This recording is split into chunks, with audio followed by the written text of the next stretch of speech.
Briebbyy just tweeted me a particularly venomous death threat.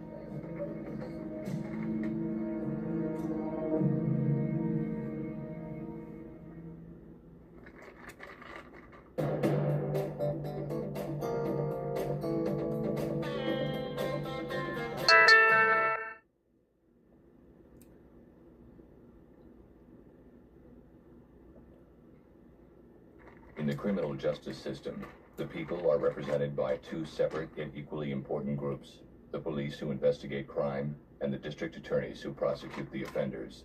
These are their stories. Check out this news. Are you good for something, bro? Hey, I'm talking to you. You're disgusting, you know that? Hey, what's going on? None of your damn business. Try again, dumbass. Kiss my ass. Stop walking. You got no right to tell me what I to got do. all kinds of rights. I said stop walking or I'll arrest you. For what? For being a punk. And I'll arrest you too for being an accomplice. You guys think you're so tough? Just picking on some dude who's down on his luck? Why don't you pick on me instead?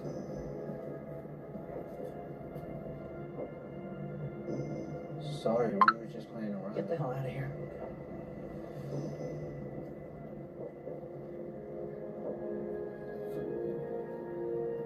Sir, you okay?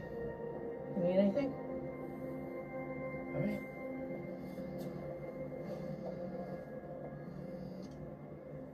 Dixon. Okay, we're on it. Here you go. Hey, Frank. It's me. We just got a body. DOA is a black male, late teens, early 20s, no name, no ID.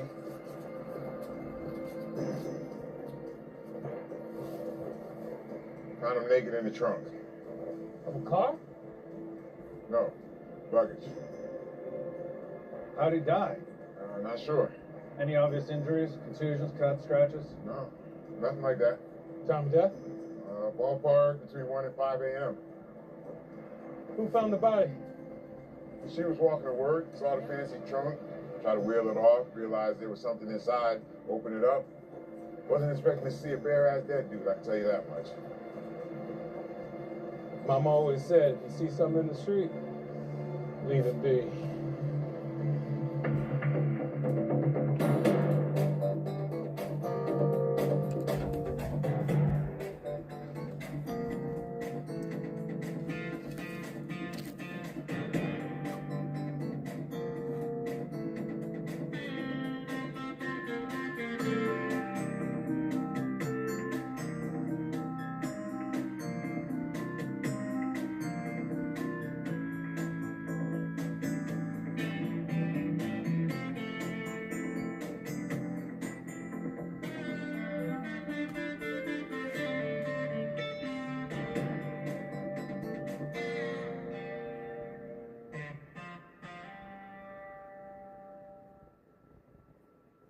Still waiting on Talk's report. The cause of death appears to be a drug overdose.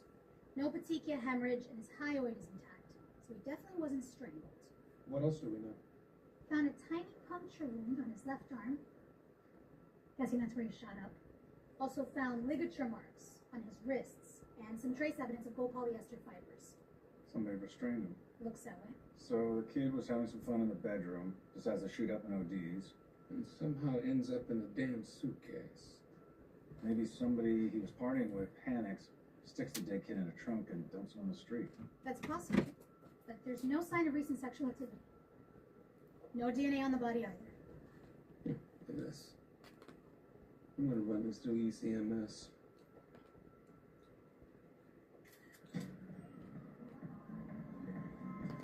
Let's do some miracle knots, but without the actual knot. And thanks to Janet Collection for sending over their 18-inch water wave feather human crochet hair. I'll be sharing a video on how I parted my hair, but for now, let's jump into the braid. I'm taking my crochet hook and starting at the bottom of the braid. After latching on the hook, I'm going to pull one side through. Next, I'm combining both pieces and sticking my hook back through my braid. Now I'm latching on both pieces and pulling them through. This method feeds the hair into your braid rather than doing a knot. Both methods work really well, but I was just afraid of the knots getting stuck in my hair. For the back of my hair, I fed in about 2 pieces per braid. And for the front, I did 3. Now let's get into the crochet hair because this is what really makes the style. The hair comes pre-looped, which makes it really easy to crochet into your hair.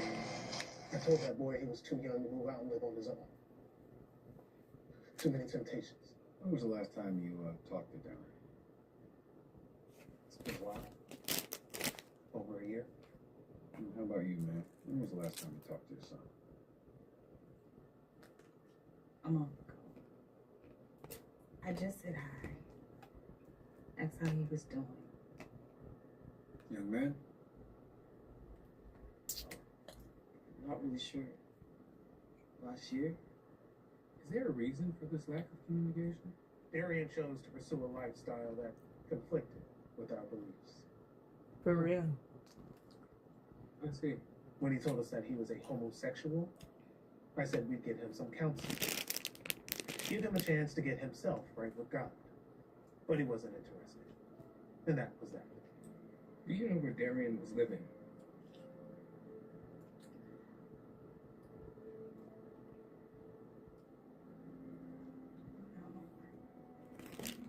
Thank you for your time.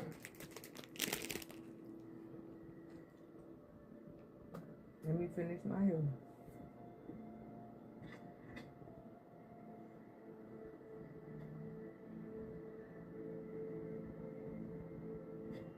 I can't believe what I just heard. What is this, 1954? Kicking a kid out because you think he chose to be gay? Crazy, but it's still a thing in my community, especially among the religious folks. I don't get it. Good what? People, black people, here you are marching the streets for police reform, all these progressive laws, but if your kid turns out to be gay, well, he needs counseling. You need to make him right with God. You ask me, that's what you should be marching about. Okay, you're right. But don't act like your people are much better. All right? Can't have premarital sex, for God's sake. Reason number 36 why I don't go to church anymore. Detective Bernard. Okay. Go on. Hey, write this down. 124 East 9th Street. Apartment 2C. Appreciate you for reaching out. Kid brother said he went to visit Darian 2 weeks ago. Was afraid to say so in front of his father.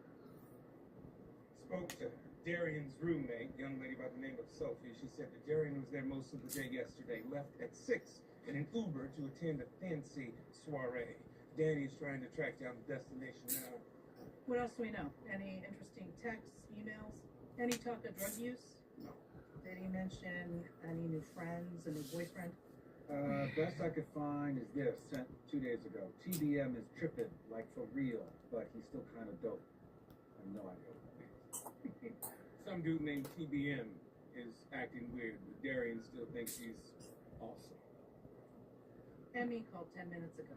Said the official cause of death was acute methamphetamine toxicity.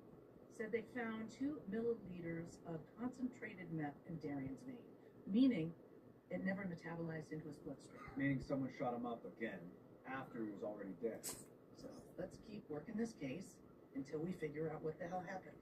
Hey, just got access to Darian's Uber account. So his last destination was 321 Green Street in Art Gallery downtown. And it looks like there was a fundraising event there last night for Senator Jack Nicklin. Okay, let's track down this host. It was great. I raised $2 million or so. From Connecticut. Mm-hmm. And if he plays it right, he could be president. Smart, handsome, charming. His politics transcend party lines, too. Strong family values, moderate on economic issues, yet still viewed as progressive on social issues. What's up? Did this Tap the young man screen. attend your event? You'd have to talk to the catering company. They're in charge of hiring the staff. Young and black. Gotta be hired help. I wasn't suggesting that. No, see, most of the invitees were between 50 and 60. No, people I know. Is it possible the man was a guest or someone you know? Sure. How many people were at the event? 100? You know, not including now. Did this event space have security cameras? Yes, but I insisted that the gallery only be activated. Why is that? Because I want people to feel comfortable. enjoy themselves, not to have to worry about saying or doing the wrong things. It's how you raise money, detective. I'll keep that in mind. Before we go, do you mind giving us the name of that catering company, if you don't mind? Okay, thanks. Just talked to the caterer. They didn't recognize Darian's photo. So, contrary to Swanson's belief, he was not a waiter. He was a guest. Any luck? Yeah, I just found video of Darian a few hundred yards away from the art gallery, about 8:45 p.m. Can you zoom in on that other guy? It's pretty good resolution. I'll send it over to Patient Work. No need. That's our guest of honor, Senator Jack Nathan.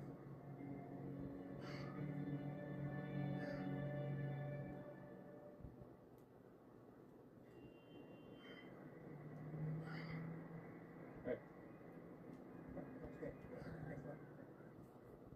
Senator, excuse me. Take it easy, guys. We just want to talk. About what? Last night's fundraiser.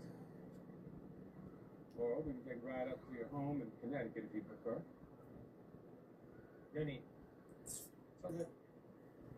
Come on, let's walk. So, what can I do for you? You know this young man? Looks vaguely familiar, but How about now? You look more familiar? Help me understand why you came in the kitchen, you didn't let him out. That's you, isn't it? Like I said earlier, the senator is willing to answer questions. Right there. Let him out when you No, come sir. in the kitchen. And he's not talking. Choice number 2. We do a deep dive on the senator, start asking lots of questions. Come Lots. on! We Go! open a grand jury. Is that a threat? No, it's a statement of fact. This is a homicide investigation. Do you understand?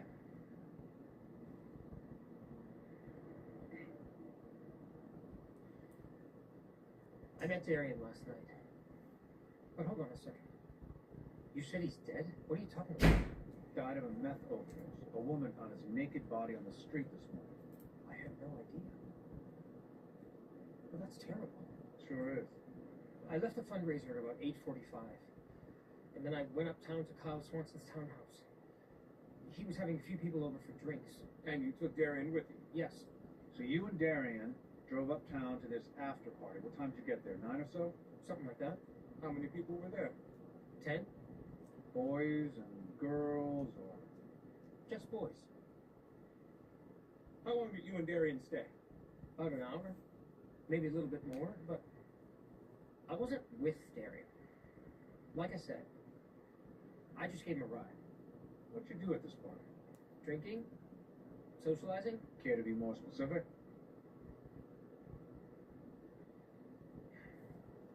People were, hooking up with each other. Did you hook up I did. with Darian? No. Someone else. His name was Walter. Were there any drugs? Absolutely not. There's no way I'd stand for any of that. But cheating on your wife, that's no big deal. Look, I'm sorry this young man is dead. But I didn't see any drugs. I don't know what happened. When I left Swanson's townhouse, Darian was still there and still very much alive.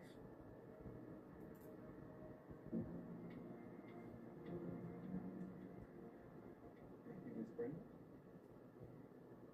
Swanson! We have a few more questions we'd like to ask you. Are we really still talking about this drug addict? Yes, we really are. This is absurd. Oh, it gets even more absurd. We have a search warrant, which means we don't even need your consent to begin with. Hey, so, what's going on here, boys? Boys. Good name. It's just a word. A colloquialism. A colloquialism I don't like. I'm not a big fan either. But as for your question, what's going on here is, you lied to us, Kyle. You said you didn't know Darian. Yet, in fact, he attended a party, an intimate gathering here, in your home, after the fundraiser. What are you talking about? You can save it, Kyle. We've already spoken to Senator Nathan. Call my lawyer. Yeah, that would be a good move.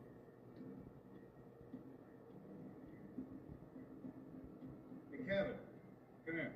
Yeah. Find something interesting? Yeah, sure did.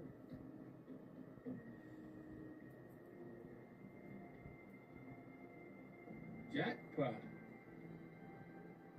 I'm sure I'm not the only guy with Marcel DuPont luggage in New York. But I'm guessing you're the only guy in New York with Marcel DuPont luggage who happened to be entertaining the dead guy in his house a few hours before he died. Plus, you lied to us. You said you had no idea who Darian was. Okay. I knew Darian. We were dating. Very casual. So why not tell us that in the first place? Because I don't like publicizing my sex life. We're police, not paparazzi. And the man is dead. You're right. I screwed up. I apologize. So what did you do that night after the guest left? Go get engaged. Was he doing drugs? No, it's my knowledge. So how did he end up dead and naked in your MD suitcase? Not sure. He could have gone out after I fell asleep. Like I said, it was a very casual relationship. And then hooked up with somebody else who just happened to have an MD suitcase? We might not be rich, but we ain't dumb. My client doesn't know what happened, so if there are no other questions, we'll be leaving. Sit your ass down. Who the hell do you think you're talking to? You want to lie? That's fine.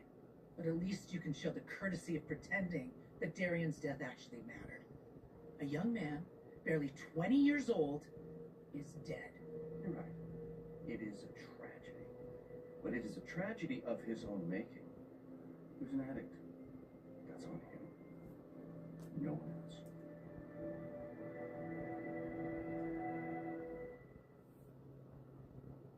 Did you talk to the other men at the after party? Yeah, and all of them confirmed what Senator Nathan said. People were drinking and hooking up, and there was no overt drug use. Party ended pretty early, too. Last guest left at midnight. Was Darian still there? Yes, and the last guy to exit was an art dealer named Robert Harper. He said Swanson and Darian were the only ones in the house when he left and that they were sitting on the couch drinking wine. So from midnight on, it was just Swanson and Darian in the townhouse. And then he probably wheeled him down 10th Street and then dumps the body. Time frame works, but we still don't have anything that proves Swanson shot him up. And since it was just the two of them, we may never find it. This isn't Swanson's maiden voyage. He gets off on shooting dudes up like Darian. Trust me. How do you know? It doesn't matter, I know. I got a feeling. So, talk to Darian's friends, find out how he and Swanson met. There's a good chance that he met other young men the same way and shot them up too. I can't believe he's dead. I talked to him a few days ago. Sounded like things were going really well. You and Darian, you would text back and forth, correct? Yeah, we're friends. And Darian sent you these, correct? Yeah, so the person TVM he's referencing in the text, is that Kyle Swanson? He used to call him the big man. He was rich and important and all that. You know Swanson too? No, never met him, but I saw him around. He comes here a lot. He only talks to pretty young black men, like Darian. They met here? Yeah. You know anybody else Swanson would party with? Yeah. His name's Andre. Used to be a bartender here. That man is pure evil. He almost put me in the ground. Wow. Would shoot me up with meth. He wouldn't stop either. No matter how many times I asked, he just kept on going. It was like the more I said stop, the more excited he got. You shoot him up too? Or was this one-way traffic? Nah, man, he didn't get out. Gets off on power and abuse. What kind of abuse?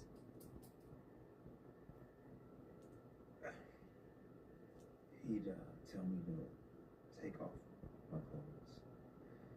And he'd tell me to pretend like I was his servant.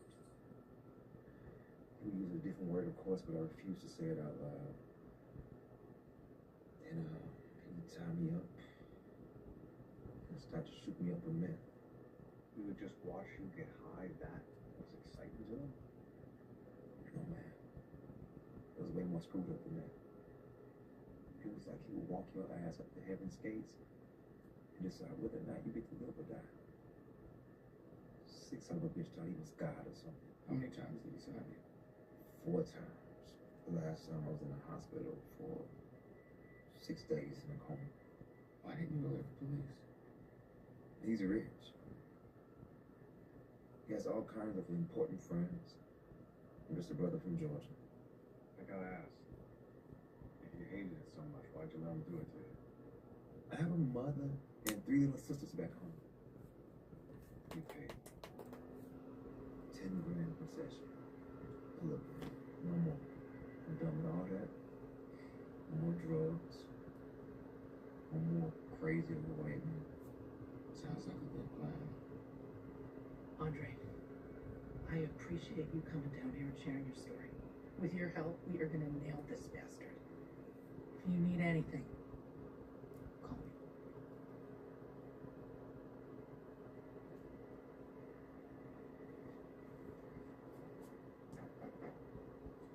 What's up, Frank? Look, I don't mean to get personal here, Lou, but we've known each other for what, 7 years? Is there a question here? Yeah, what the hell's going on with you? Excuse me? I've never seen you this fired up before.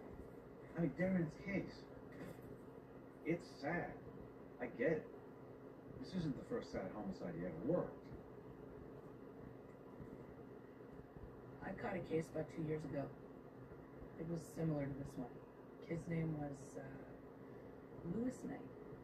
I found his body at a construction site. What's up? Naked, just lying there on the ground. I remember it was raining too. You know, one of those really cold rains that just wants to turn to sleep, but it never does. I chased a couple leads, it didn't go anywhere, and then a bunch of new cases started coming in, real homicides, gunshots, stabbings, you know, kind of cases you like. So it was a case. Accidental overdose. But now, with what we know about the Swanson guy, I know that he was involved in that kid's death too. There's just too many similarities. I can't prove it, but I need you to do me a favor. I need you to keep working this case hard because people like Swanson, bullies who prey on the weak, they need to pay. They need to go down.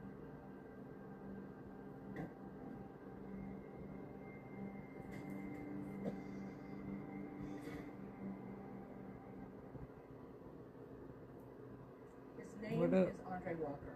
He's 21 years old, black, dated Swanson on and off for 3 months. Swanson injected him with meth 4 times.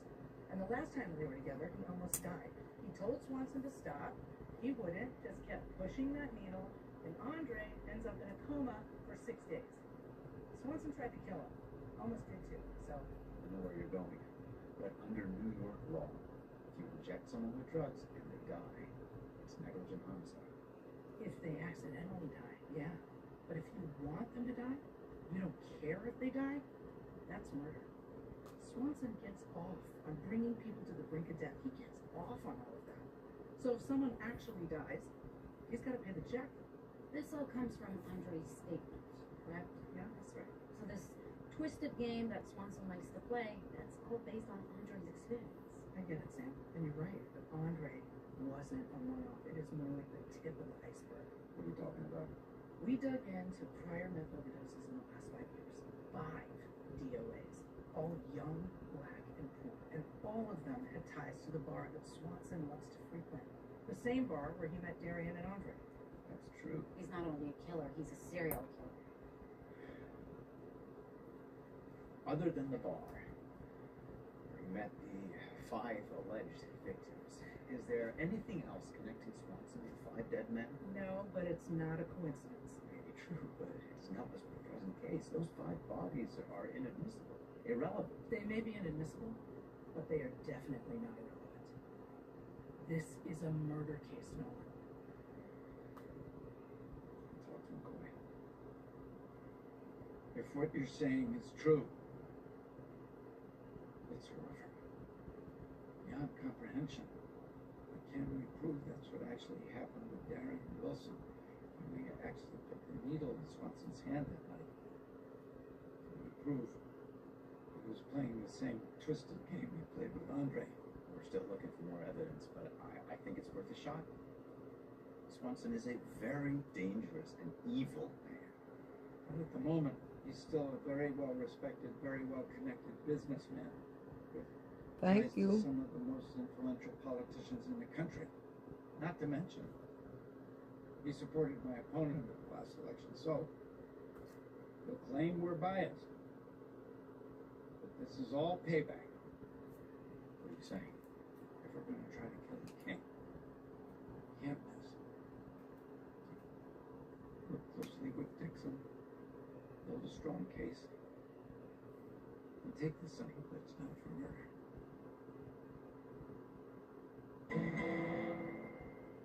Your Honor, this is preposterous. The victim died of an accidental overdose. My client had nothing to do with his death. But, for the sake of argument, even if he admitted to injecting the victim with drugs, which he absolutely does not, the correct charge for such a crime is man-2. Only when the crime involves an accidental overdose. The defendant's actions in this case showed a great indifference to human life, which is why we are charging him with murder. There's no evidence. Ellis said at $3 million. Your Honor, this is outrageous. So outrageous, file a motion to dismiss. Next case.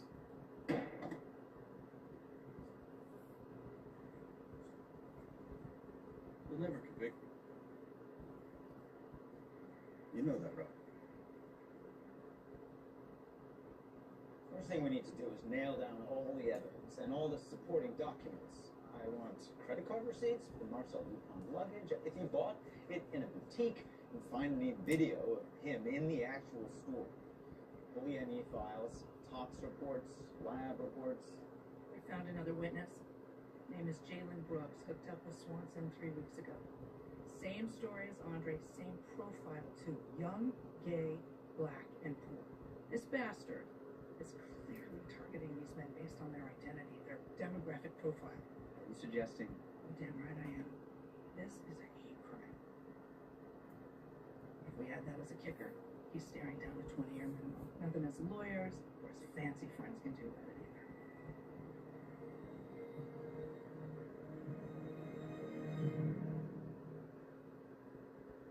Kyle Swanson targeted Darian Wilson and 2 other young men, Andre Walker and Jalen Brooks, based on the beliefs he held about race, age, and social status, namely the black young and poor. To the extent he targeted them for anything, it was sex.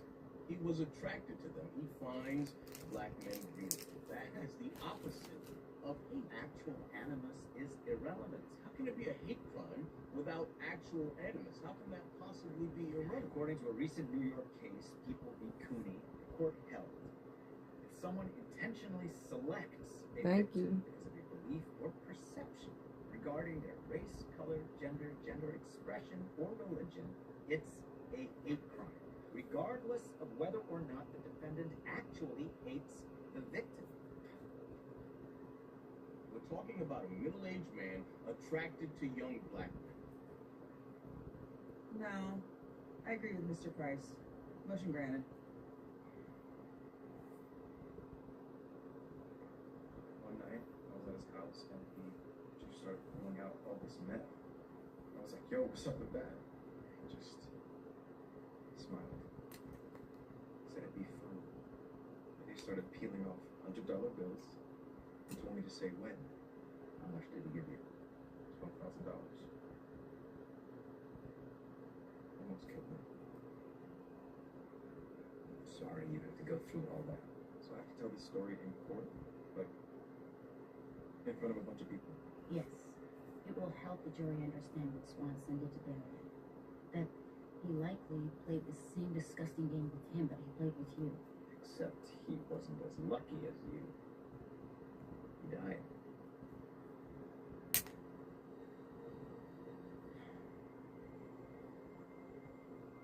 Okay. Yeah. As long as you can lock this dude up, we'll do our best. The defendant shot up Darian with a lethal dose of methamphetamine for his own perverse pleasure. He loved the power, control. He liked the feeling of playing God, determining whether someone got to live or die. He used his syringe as an instrument of death to kill an innocent 20-year-old man. Now, the evidence will show that he enjoyed this twisted, perverse game and that he played it quite often. Sometimes people died, like Darian Wilson. Sometimes they almost died, like Jalen Brooks, Andre Walker. But the uncertainty, the possibility, is what made it exciting. And that's also what made it murder.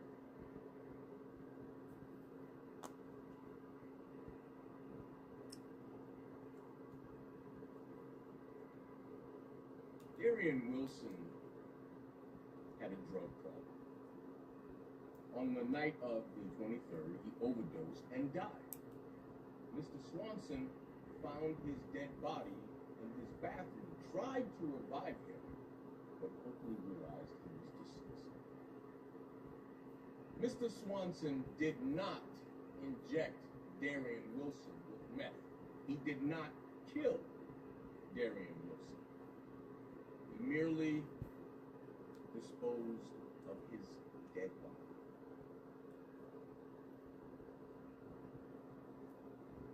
Mr. Price, people called Jalen Brooks.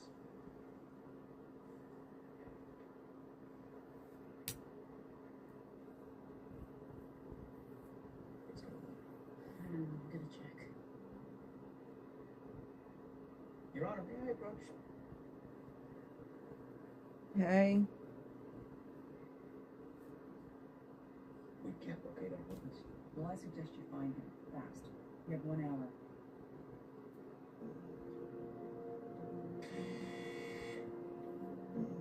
Hello? Yeah, looking for Jalen Brooks. No, he ain't here. What's up? Police. We need to ask you a few questions. Be right there.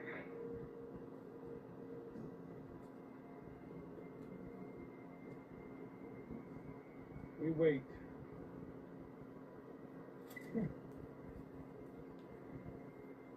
So, Jalen's not home, huh? Are you sure about that? Yeah, he left this morning. Gave me $300 for the run he owed, then he took off. Where did he go? I don't know. He say when he'll be back? Yeah, never. Said New York is second when I thought of him.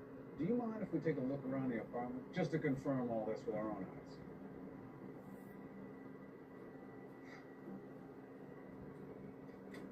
You can't track him down. In 2022, that's hard to believe. You can't buy a cup of coffee without leaving a digital footprint. If you're in the system, you have credit cards, bank cards, registered cell phones. That's why Swanson targets guys like this in the first place. Problem is, we now have only one witness who can establish Swanson's pattern of conduct. That's an anecdote, not a pattern. I know, but it's all we have. Then your one witness better be persuasive. The story needs to be filled with vivid details, specific moments and facts. The jury not only needs to believe him, they need to feel sick to their stomach that someone like Kyle Swanson actually exists.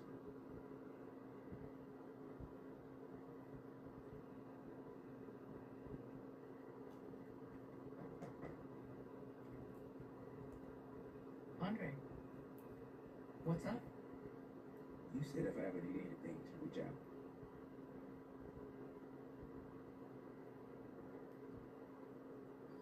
How can I help? I talked to my old lawyer today. Told him what's going on with the trial and all this Swanson stuff. He told me not to testify. I'm on parole, so if I admit to doing drugs with Swanson, they'll send me back to jail. Andre, I get it. But we need your testimony. I I can call your parole officer. I can't go back to jail. I finally got a good job, a good life.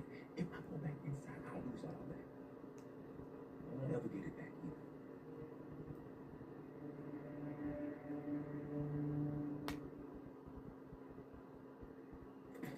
I'll talk to the parole officer. Explain. I already did. The guy is a real hard ass. He follows the rules and he doesn't make any exceptions. Well, I feel terrible about that, but he has to testify. We can't win the case without Andre. Can we win it with Andre? Sorry? Look, if we're gonna jam this kid up, we need to know that we can actually win this trial. I can't We predict. just can't blow up this kid's life for nothing. Send Andre back to jail and have Swanson walk free. It's not slam dunk, okay? It's just not. And maybe we'll let Andre slide. Hell, we're doing this to help the victims, right? We're doing this to get justice for the men that Swanson abused, men like Andre. We can't just victimize them all over again. Swanson walks. He will be even more emboldened. He will continue to prey on more vulnerable young men. So what? We're just gonna sacrifice Andre for the greater good? I don't want to hurt this guy any more than you do, but he is legally obliged to testify regardless of his personal circumstances. With all due respect, it's not my fault that he chose to violate his parole, that he chose to do meth with Kyle Swanson. Really? You're blaming him now? I'm not blaming him. I'm just speaking the truth. You're the one who pushed me to go for broke, go for murder. You don't get to walk that back now in the middle of the trial. That's not how this works. We need to win.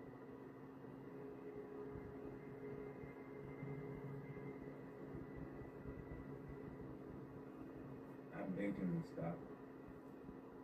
Told him my heart was racing. That I was going to die, but he just smiled. Said I didn't deserve to live.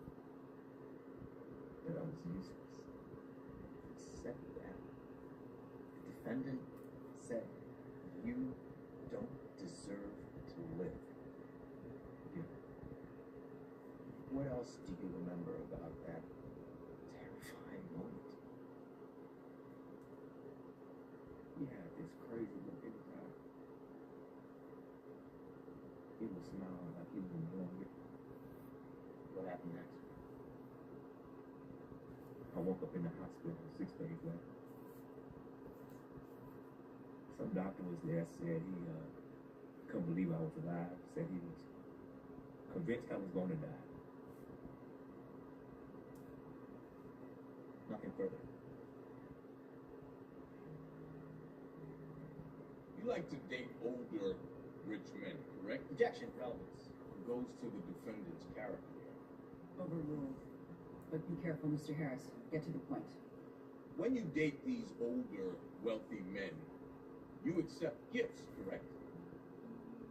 Sometimes. And money. Yeah, every once in a while. So you're a prostitute. No.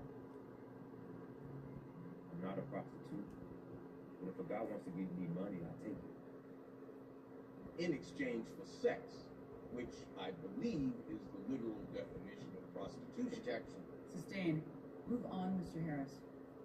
You said earlier that Mr. Swanson injected you with meth, that you didn't inject yourself. Right. But you're a drug addict, correct? I mean, you've been convicted 2 times for possession and once for distribution. Objection. What's your credibility? Overruled. Answer the question. Yes. I did drugs, but I'm not an addict. And I never shoot up only with Swanson because he paid me. He paid you. So you not only have sex for money, but you do drugs for money. Is there anything else you do for money? Well, let me rephrase that. Is there anything you wouldn't do for money? Objection. Sustained. Nothing further.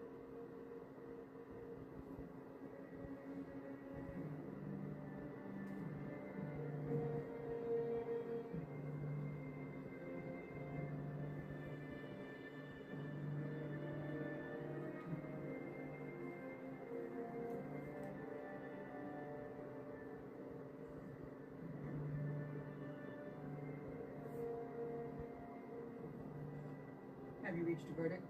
Yes, Your Honor. Accused and counsel, please rise.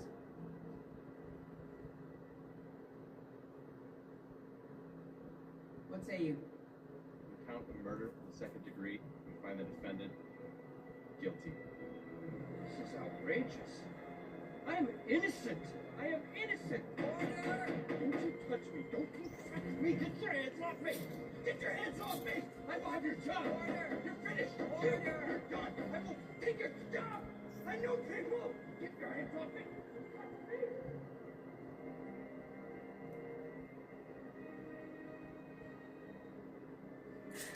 Nice job, Nolan. Can I buy you a drink? Celebrate our victory? Thanks, but I'm meeting up with the head of parole. I want to put in a good word for Andre. Probably won't make a difference, but it's worth a shot.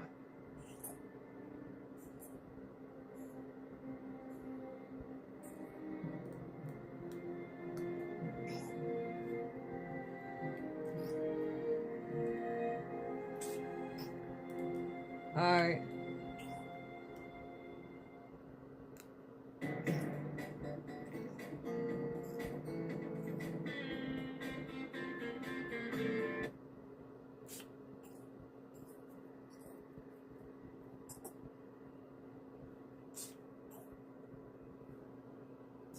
In the criminal justice system, the people are represented by two separate yet equally important groups: the police who investigate crime and the district attorneys who prosecute the offenders. These are their stories.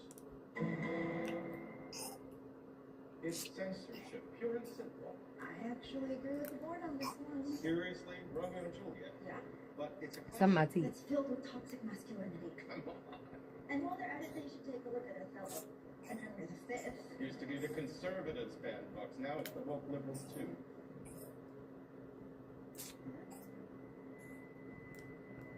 That's Henry Gleason. Henry? Henry, can you hear me? Hey. Oh my God. I think he's dead. Call 911. I'm about to use my water flow. Henry Gleason took a single bullet to the chest. Caliber. 9mm. Time of death. MOI has it somewhere between 10 last night and 2 this morning. Witnesses? A few people said they heard a loud bang last night around 10:15. Thank you. Yo. Found something? Looks like the killer went through the side door. There's blood on the push bar. Go forth without fear. Might want to get a little slowly.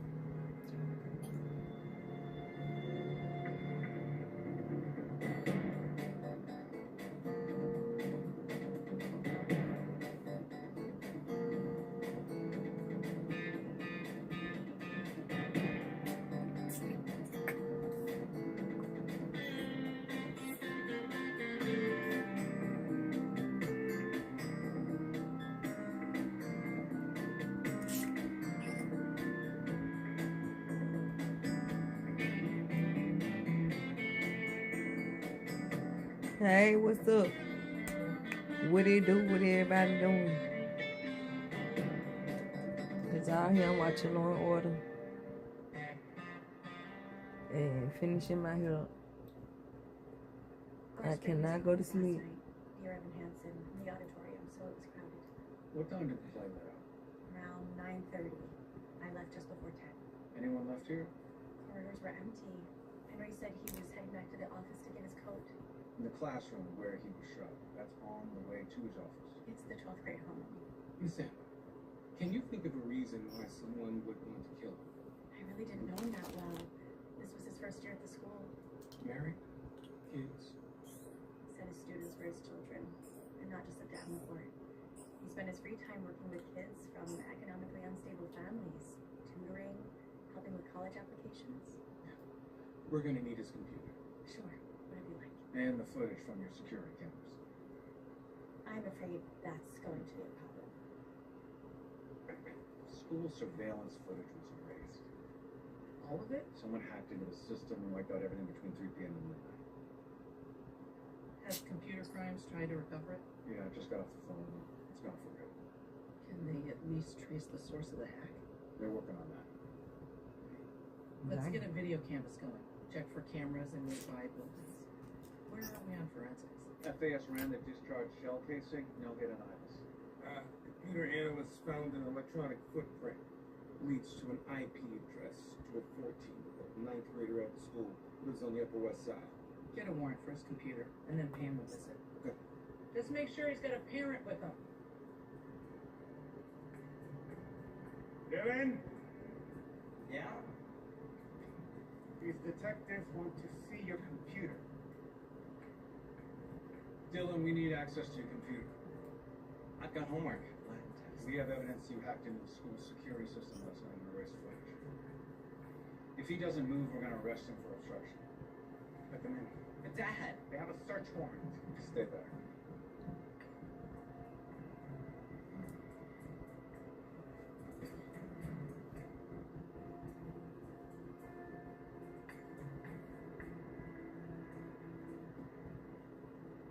Why do you have the girls' lacrosse trophy here? And what are you doing with Mr. Gleason's nameplate?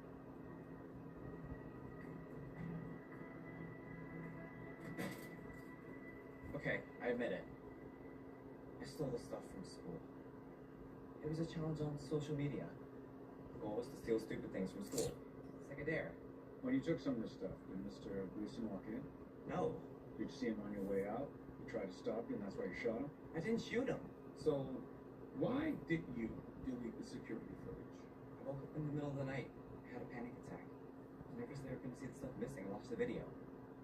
What time did you leave school yesterday? Around 4? You weren't at the play? No. I already saw the real Darren Hansen. Why would I want to watch a bunch of annoying kids do it? Look, I can show you. I posted it as soon as I got home. Look, there I am in my room. Timestamp's 4:47 p.m.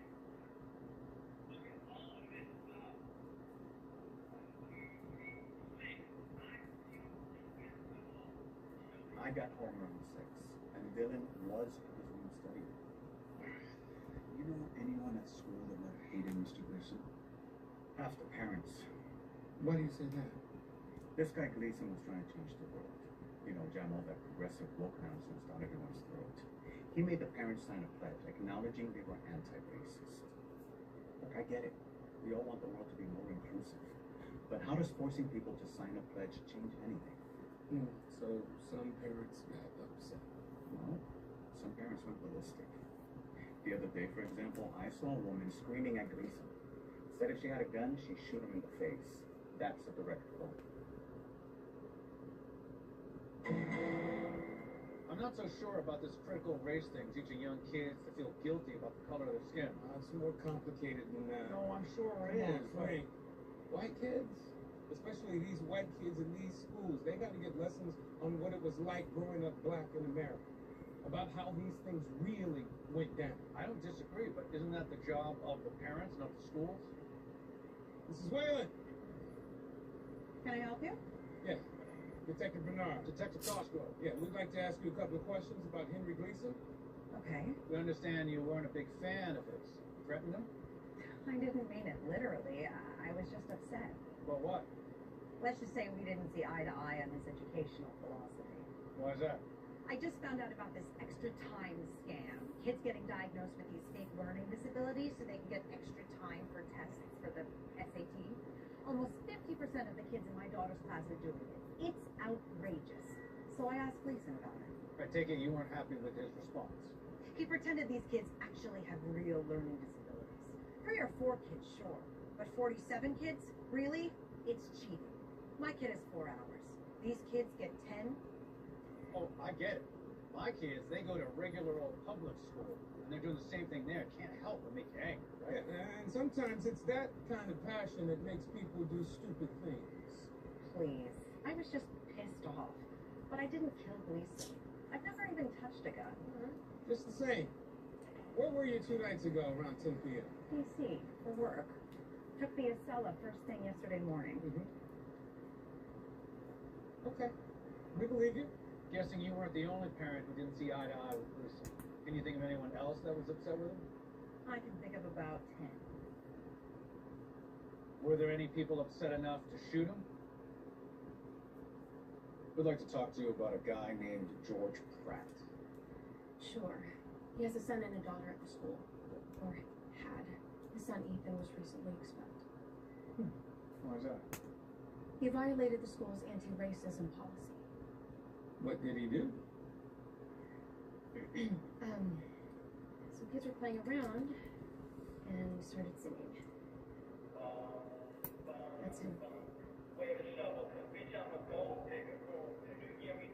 Okay, we got it. We don't need to hear the rest. Henry expelled all 4 boys, and 3 of the families accepted the decision. But not Pratt. No, he's fighting to get Ethan reinstated. Was he at the school 2 nights ago? His daughter was in the play. Kids got kicked out of school for singing the words to a stupid song. You think that's okay? The word was in the lyrics. Does it matter? If you don't want people to say it, then don't put it in the song in the first place. Again, it's more complicated. Okay, Kev, make it clear for me. Why can't a white kid sing along to his favorite rap song? There's never a good reason for a white person to use that word. Ever. Got it. Hey guys, I got some stuff on George Pratt. He's 52, managing director at Goldman Sachs, and according to court documents, he's been married and divorced 3 times. Lives on 52nd Street. Does he have a rep sheet? No, but he has a carry permit. What type of gun does he have? Guns plural. This guy owns a 22, a 38, and a 9. Killer used a 9 mil. It's time to have a chat with Mr. Pratt. Oh, I love it with the crime.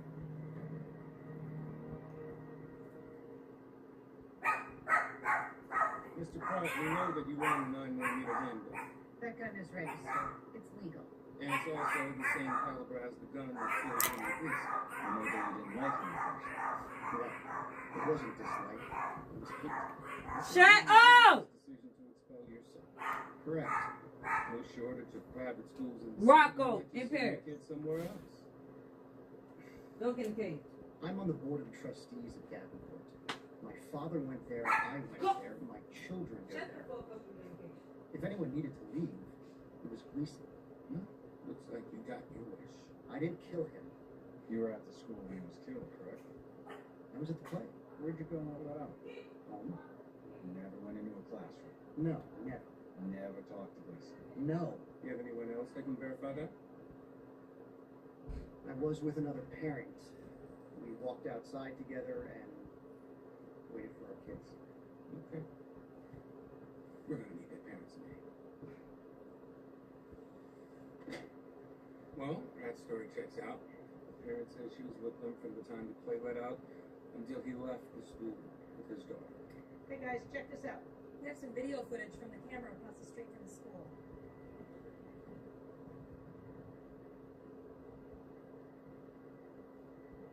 That's Pratt and the other parent. Right, and watch this. He seems to be in a hurry. Timestamp says 10:17. Can you get a clean shot of that kid's face? He's got something on his jacket. Punch in on that. Could be blood.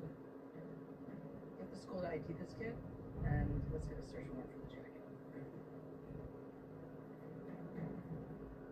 We found a jacket in Cooper's bedroom that had some blood on it. Preliminary test results show it's type A negative. Coincidentally, it's the same blood type as Henry Gleason. Cooper didn't kill Gleason. Well, we'd like to hear Cooper's side of the story. That's not what you think. Stop. I said stop. Miss Young, we have Cooper on video. A few minutes after Gleason was shot, he's running away from the crime scene with blood on his jacket.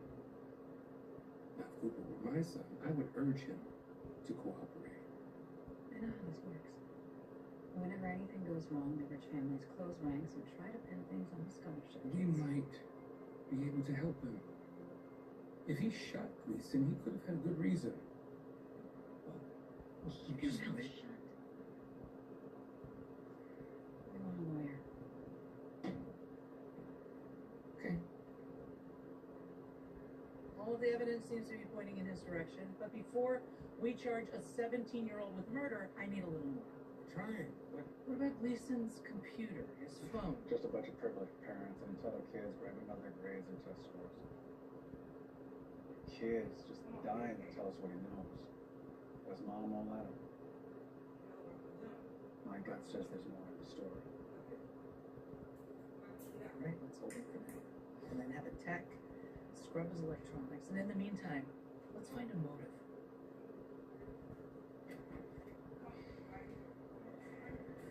Cooper Young is a good student. He's active in school activities, lettered in 3 sports. And you can't think of any reason why he would want to harm Mr. Gleason?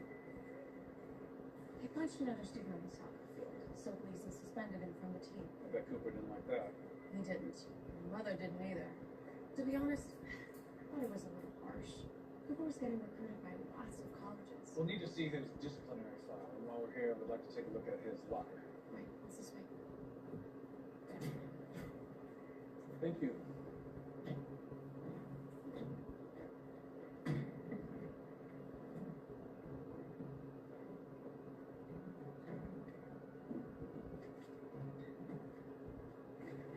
Sir, Cooper, meet me in homeroom after the play.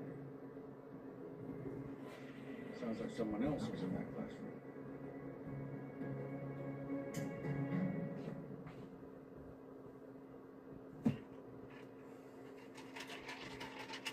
Who put the drawing of the gun in your locker, Cooper? Who wanted to meet you in your homeroom after the play? Before he answers that, we need some kind of assurance that you're not going to prosecute him. We can't promise. If he did nothing wrong, there's nothing to worry about. And if he's involved, we'll talk to the DA and let him know that you cooperated.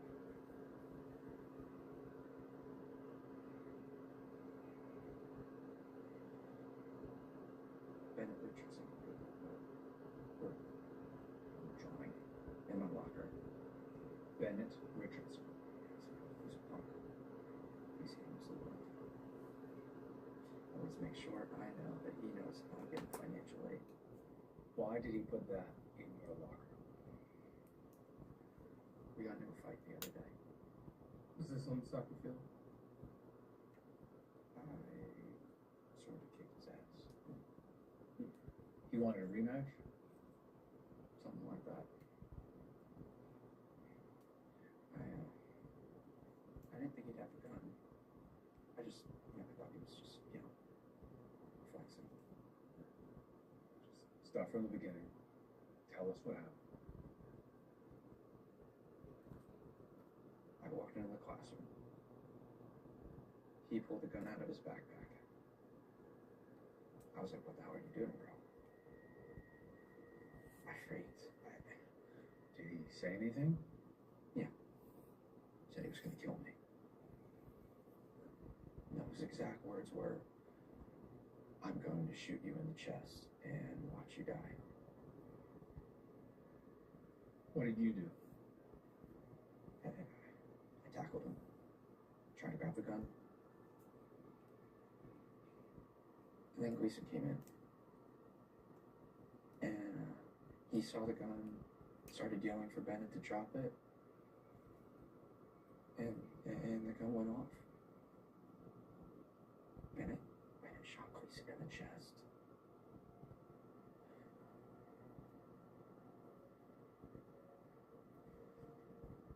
And then he turned to me. I thought he was gonna kill me. I really did. But he took off. And then what happened? Well, I tried to help Mr. Gleason, but he was hurt real bad. And that's how I got the blood on my jacket. He told you what he knows, and now we'd like to leave. No. No one is leaving until we sort this out.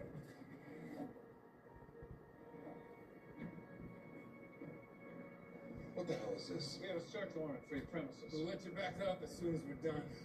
No, this is not acceptable. Maybe not, but it's the law. Make sure no one leaves.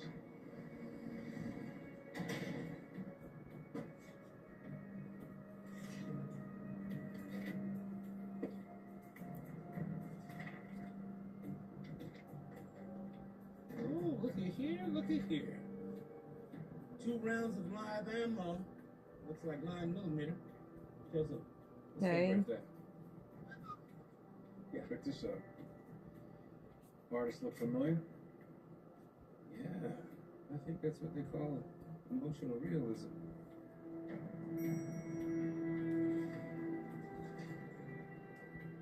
Bennett, come here and turn around. Hey, don't touch him. You're gonna regret this. I have a team of lawyers on their way down. You're under arrest for the murder of Henry Gleason. Don't say a word. Not a word, Bennett. Tell them you want a lawyer. Bennett, say it right now. I want a lawyer. I want a lawyer? Honey, it's gonna be okay. It's gonna be okay. It's gonna be okay.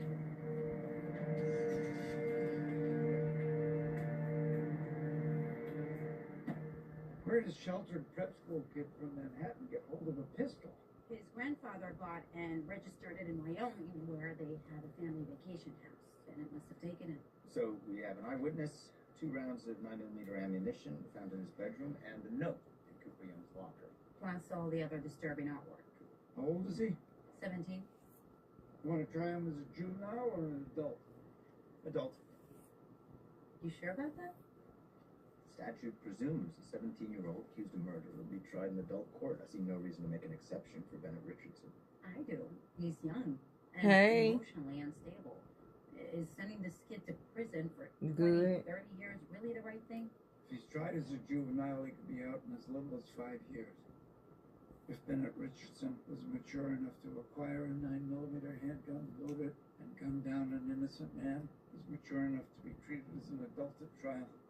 File for a retention hearing.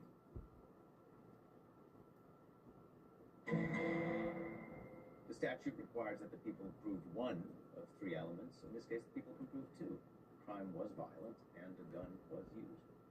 Mr. Quinn. What Mr. Price said is true, but my client is still a child. Still thinks and acts like a child.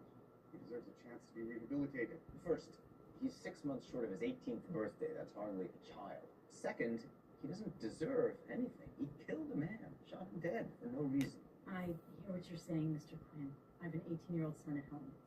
I barely make a piece of toast without burning the house down. But the people have met the statutory requirements. Mr. Richardson shall be tried as an adult. Anything else? Okay, but I'd like to ask once again that my client be released on bail. The people object. Bail has already been litigated. We're asking the court to reconsider. Based on what? The family's willing to pay the cost of an ankle monitor and will also agree to pay for a 24-hour police detail. That should assure his appearance at trial. Your Honor, we're not intimidated by the judicial system. We have no intention of fleeing or avoiding the trial. We look forward to bringing this case to a close and clearing our son's name. Bail is set at $4 million. The family will post forthwith. Next case.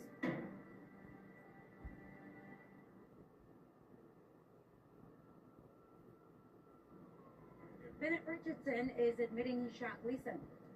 He just filed notice that he intends to offer an affirmative defense justification. How could he possibly claim self-defense? There was no imminent threat. He was the aggressor. According to his affidavit, Bennett brought a gun to school because Cooper was bullying him. Says he was in fear for his life. This case isn't about self-preservation. It's about revenge. Cooper beat up Bennett, and this was payback. I didn't plan to shoot anyone. I brought the gun to school to scare Cooper, to make him stop harassing me. When I pulled out the gun, Cooper came at me, pushed me to the ground. I wasn't expecting that. The gun went off, and the bullet hit Mr. Gleason. It was an accident. He took a loaded gun to school and pointed it at a fellow student. Thank you. He may not have intended to kill Henry Gleason, but the intent transfers to him just the same. The first thing we need to do is shore up our theory. Okay, see you later. Best evidence of his state of mind is his artwork. It's filled with rage. Bennett is exceptionally talented, but like a lot of creatives, he has a dark side.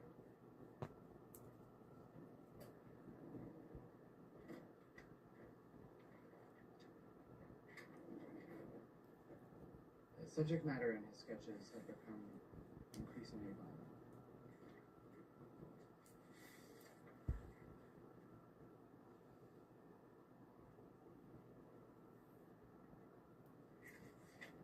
Did you show this to anyone? His parents and the head of school, Henry Gleason, they said they'd deal with it. Did they? I have no idea, but someone told Bennett I was concerned. How did Bennett take that? A couple of days later, he confronted me and He stabbed you? I was helping him cut materials for a mixed media project. He was using a box cutter and he got upset. He said it slipped. But you think it was intentional? I can't prove it. Why wasn't he kicked out of school? Gleason asked me to meet with his parents. I had a long conversation with them, shared my concerns. Bennett's father pleaded with me. He said he'd get Bennett help. So you just ignore the fact that he stabbed you based on one conversation with his father? Bennett's father gave me $100,000 to keep it quiet.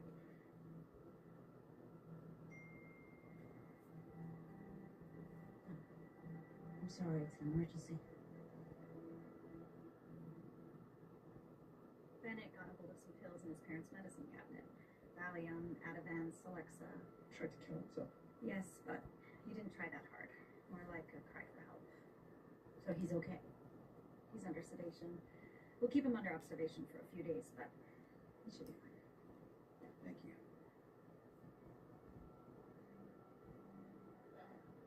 You son of a bitch. How dare you come down here? He is a child, for God's sakes. He can't handle this kind of stress. He's gonna wind up dead. Is that what you want? No, of course not. Let me handle this.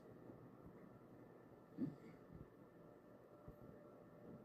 the hell are you doing here? I wanted to see Bennett's doctor to find out what was going on. I'll tell you what's going on. As soon as I get back to my office, I'm filing for a competency evaluation. What just transpired? I don't think my client is fit to stand trial. Do you understand where you are? A police station. You know who I am? A government shrink. What's up? You know why we're here. So you can tell my dad we're in. Actually, I sent my findings to the judge. Are you depressed, Bennett? Wouldn't you be? Point taken. You took a lot of pills. You want to tell me what's going on?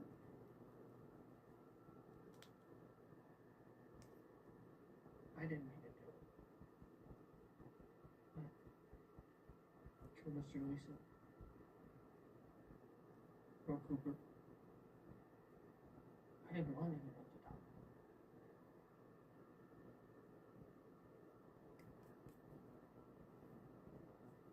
I never should have told my father that Cooper kicked me out. How come? Because then my father wouldn't have told me to fight back. None of this would have happened. And Mr. Gleason would still be alive. Your father told you to fight back? Yeah. He said, what are you gonna do about it? My father told me to grow up. Be a man. Stand up for myself. That why you took the gun to school to impress your father?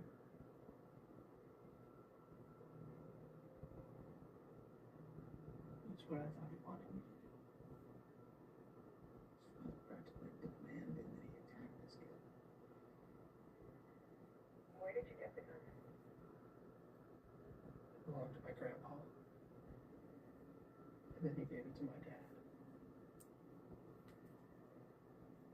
And then my dad gave it to me. Your father gave you the gun. For my 17th birthday. The hell gives an emotionally disturbed 17-year-old gun for their birthday?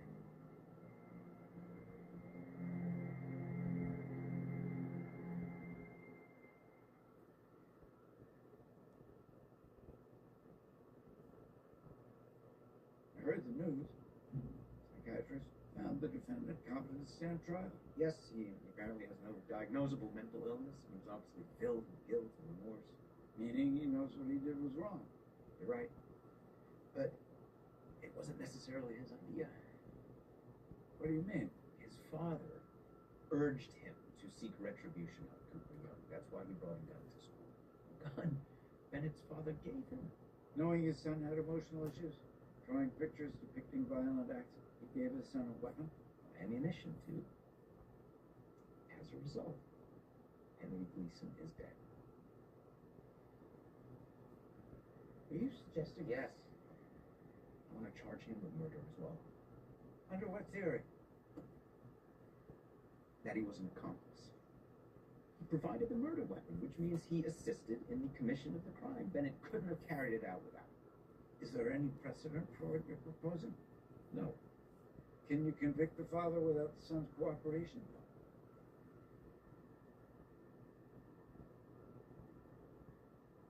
Okay. Talk to the kid's lawyer, see if you can work something out. No way.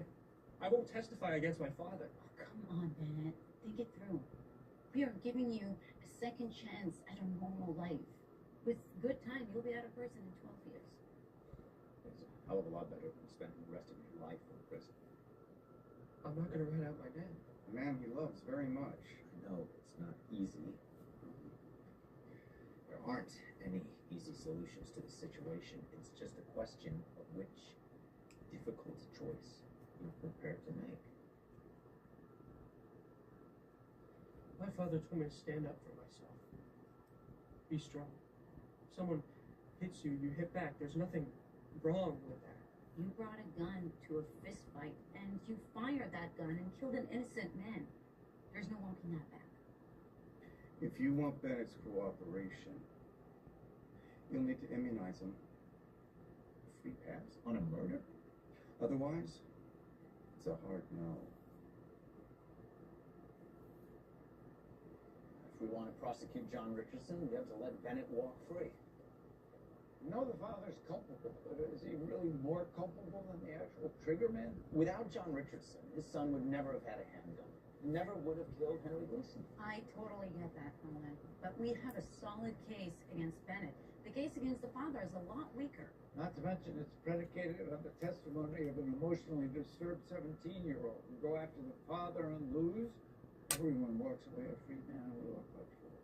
If we have learned anything over the past decade, it's that locking up disturbed kids doesn't prevent more school shootings. It's proven to be an ineffective deterrent. We need to try a different approach. We need to send a message. We need to hold more people accountable, people who should intervene. Hold a speech. If you were running for office, but you're not. You're a prosecutor, and your job is to follow the law and get justice for victims. You can win the case, Jack.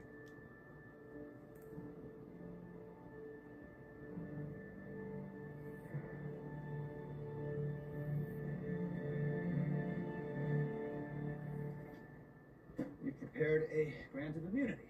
Means your testimony is no longer requested, it's now required. We call you as a witness in your father's trial. What if I say no? Like I just said, that's not an option. We talked about this, Bennett. You're going to testify. And just so we're clear, if you fail to comply, you'll be held in contempt and sent to jail when we try you for the murder of Henry Gleason. Same thing will happen if you lie on the stand. Why don't we give him a preview of what you're going to ask? Fair enough. Had your dad ever seen your artwork? The ones that involved guns, that expressed violence? I don't know.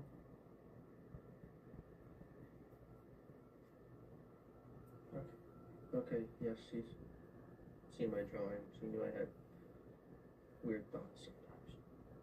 Did he ever try to get you help? Hired a boxing coach. Said it would help get my aggressions out. Anything else? Tell me how to shoot guns. When you told him about how you got the bruise, did he say anything? When I told my father that Cooper was the one who punched me in the face, He said I had to stand up for myself. Let Cooper know I'm not a weakling. Fight back. Regain my power. And what did you interpret that to mean? Objection, relevance. This is an accomplice murder. I'll allow it. What did you think your father meant when he told you to stand up for yourself and regain your power? That I shouldn't let anyone push me around. Your father knew you had a gun. Yes. In fact, he was the one who gave it to you. Yes. He gave you ammunition as well. Well, he, Bennett, buddy, answer the question. Huh? Don't worry about me. Stop, Mr. Richardson. Be quiet, or I'll have you removed from the courtroom.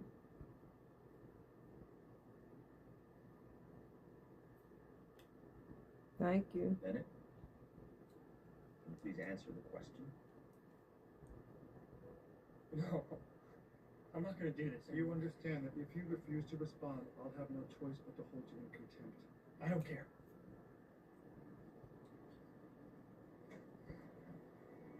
Since the witness hasn't been subjected to cross-examination, I'd move to strike his testimony. Members of the jury, I'm instructing you to disregard everything the witness has said. You are not to consider it as part of your deliberations.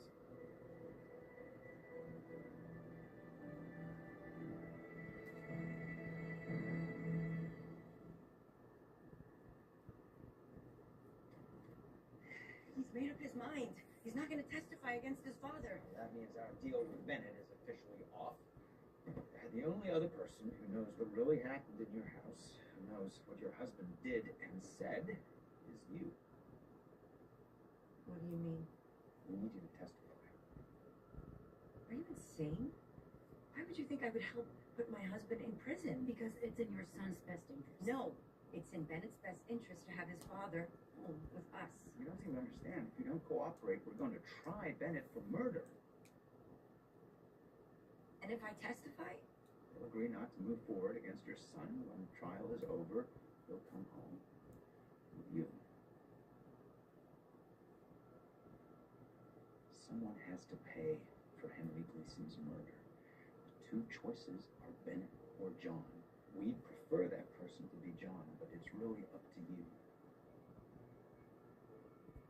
I can't choose between my husband and my son.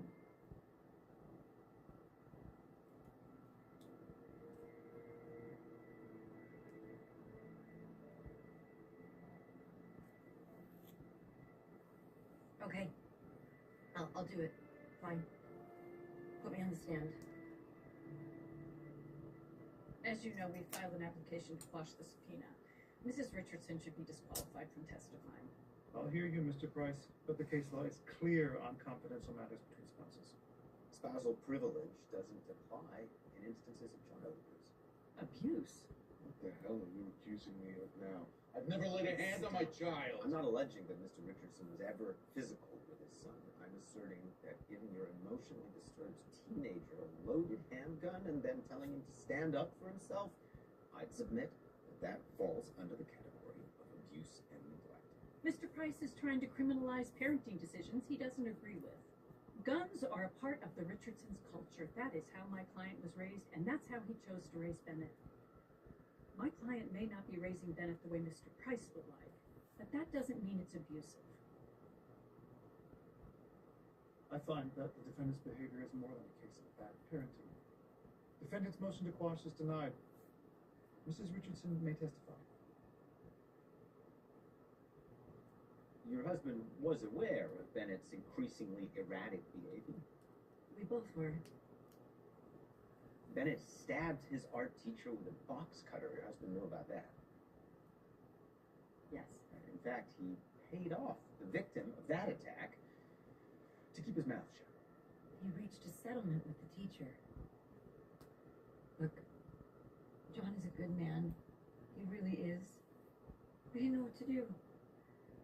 We both knew Bennett was troubled, but we thought, we hoped that it was just a phase. Did you try therapy? John doesn't believe in therapy. He thinks it's self-indulgent. Better to do nothing. He handled it the way he knew, the way he was raised. John tried to get Bennett into sports to take out his aggressions. Boxing, wrestling, outward bound. Bennett hated all of it. So he gave him a gun. Guns were the one thing Bennett seemed to enjoy. So John took him to shoot skeet and to target practice at the range and hunting trips. I may not agree with all my husband's decisions, but I know that John is a good father and he loves Bennett very much. So, to be clear, your husband gave your emotionally unstable son a 9mm semi-automatic handgun. And when your son got into a dispute with another boy at school, your husband urged him to be a man and stand his ground. And as a result, your son took that 9mm to school and killed Henry Gleason. Correct?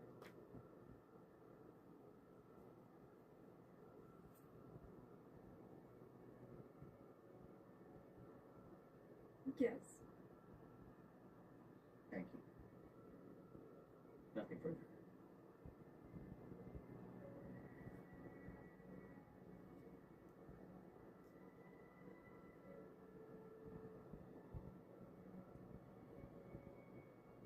Your husband never told Bennett to kill anyone, did he? Of course not.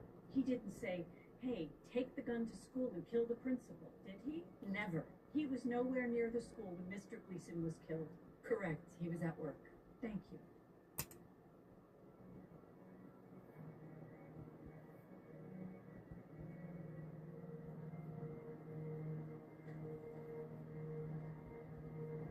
Members of the jury, how do you find? We find the defendant guilty. Thank you for your service. You're excused. Court is adjourned.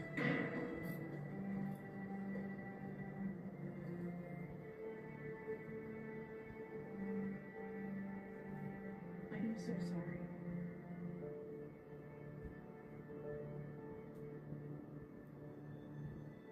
Go to hell.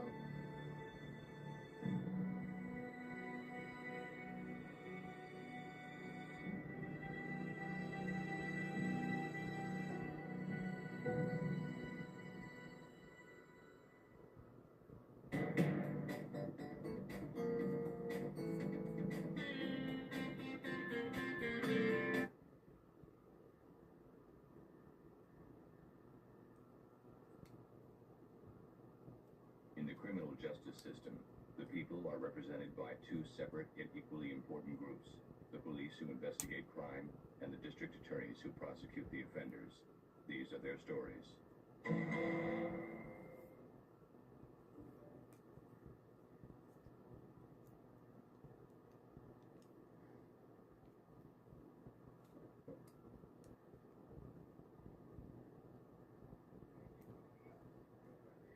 Alexa, I thought you were taking the rest of the night off. I was, but I saw that you emailed the updated PowerPoint slides. Just spending so you have them ready in the morning. I know, but you guys should be done for the night. Deal doesn't end today, Friday. I understand that. It's 10 o'clock. Go to bed. What's wrong? I'll explain everything tomorrow. There are some difficult conversations to be had, but for tonight, everyone just stop what they're doing. Copy that well.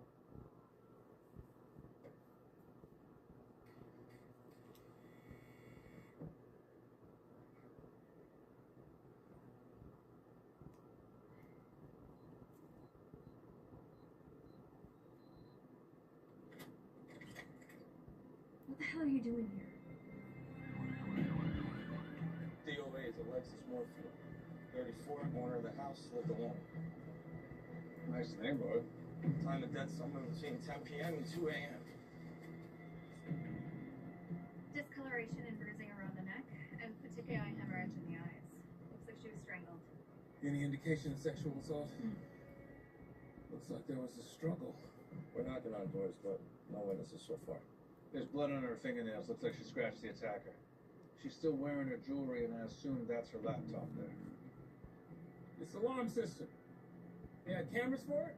No, but according to the log, the system was deactivated from the keypad at 10:03 p.m. Immediately after that, front door was open. It was turned off to let somebody in. Means she knew the killer. Who called the cops? A colleague got nervous when she didn't show up for their 9 a.m. Zoom. No escaping the rat race. Until you do.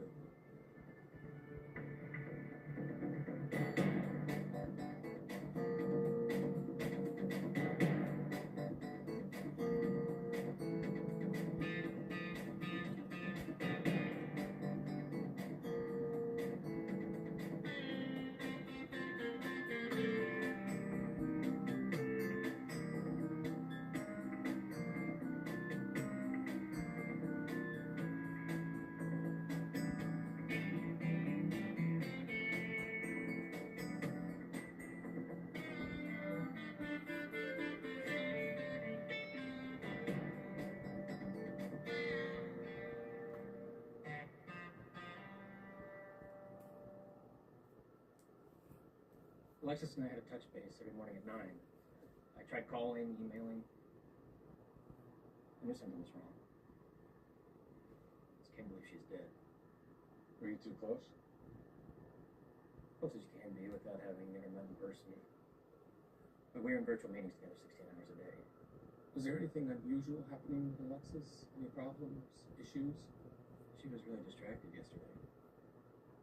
Which is unusual for her. She's usually really focused. And she logged off early, around 7:30. 7:30.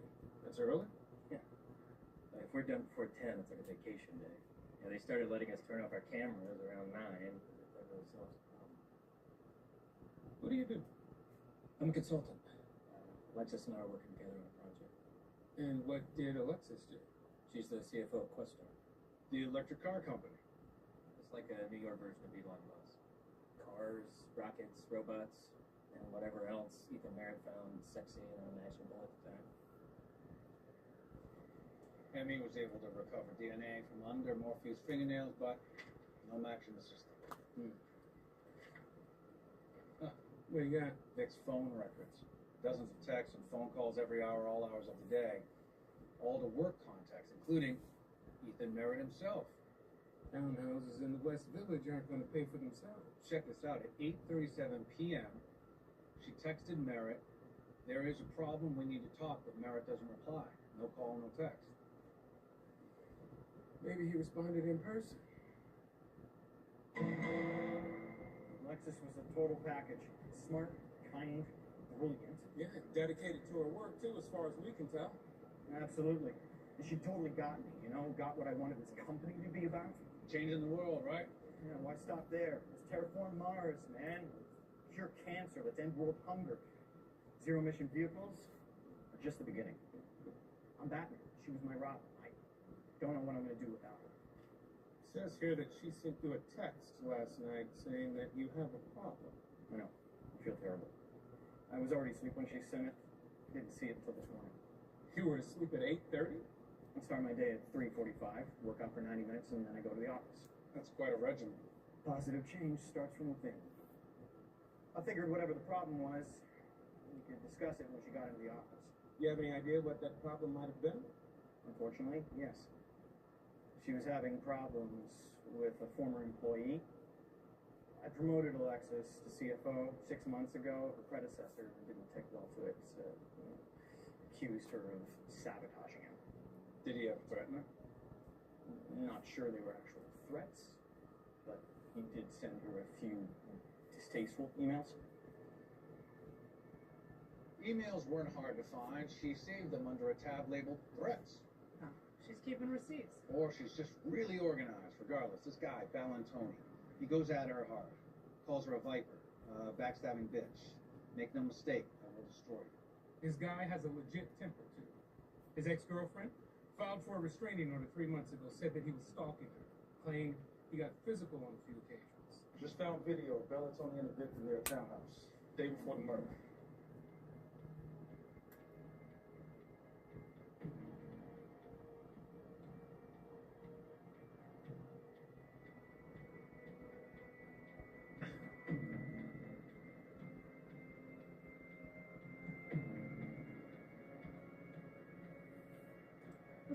this bastard.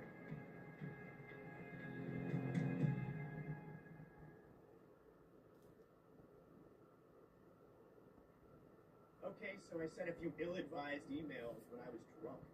I would never actually do anything like that, especially to a woman. Well, your ex-girlfriend may beg to differ. Please, she's a psycho. I saw the video between you and Alexis from 3 days ago. That guy hadn't stepped in between you two. Seems like you got a problem with the ladies, Terry. And why direct your anger towards Alexis? Merritt's the one that fired you. Because she convinced him to. She made a big deal about the fact that there weren't any women in the C-suite. C-suite? CEO, CFO, COO.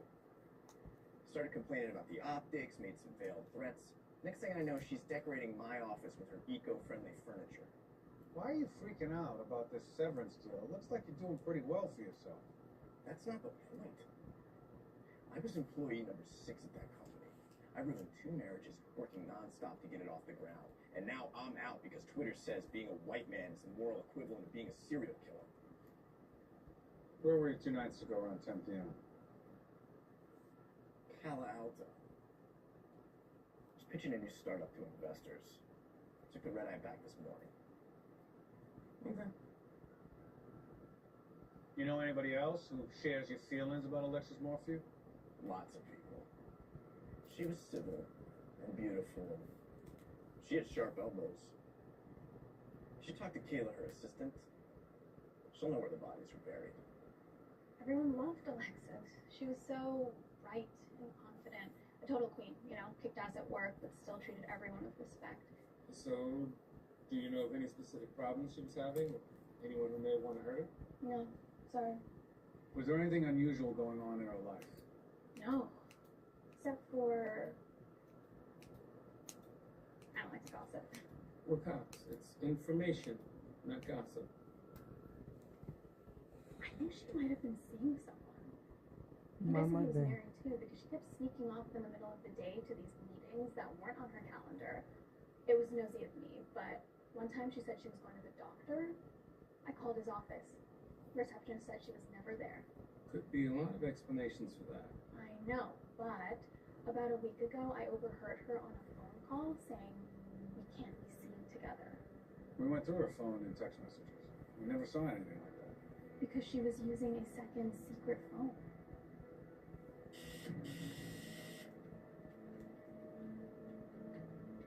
Robert Fletcher. Yeah, it's me. Detective Bernard. Detective Cosgrove, NYPD Homicide. We'd like to ask you a few questions about Alexis Morphew. I don't know who that is. Oh, you're not a very good liar. Mr. Fletcher, we found a burner phone in Alexis Morphew's home that exchanged numerous text messages arranging meetups with a phone number registered in your name. No comment. Alexis Morphew was strangled to death 2 nights ago in her home. Alexis is dead. Oh, I guess he does know her. What was the nature of your relationship with Miss Morphew? I'd rather not say. What part of we're homicide detectives do you not understand? I don't give a damn whether your wife finds out or not or whatever. Just, we need some answers. My wife? Oh, okay. Oh. I'm a journalist. We were working together on an article. She was my main source. What was the article about? About the toxic workplace environment at QuestArk. In particular, the bad behavior of QuestArk's CEO, Ethan Merritt. She was trying to take down Ethan Merritt. He's like the richest guy in the world. The 7th, to be exact. And yeah, she was.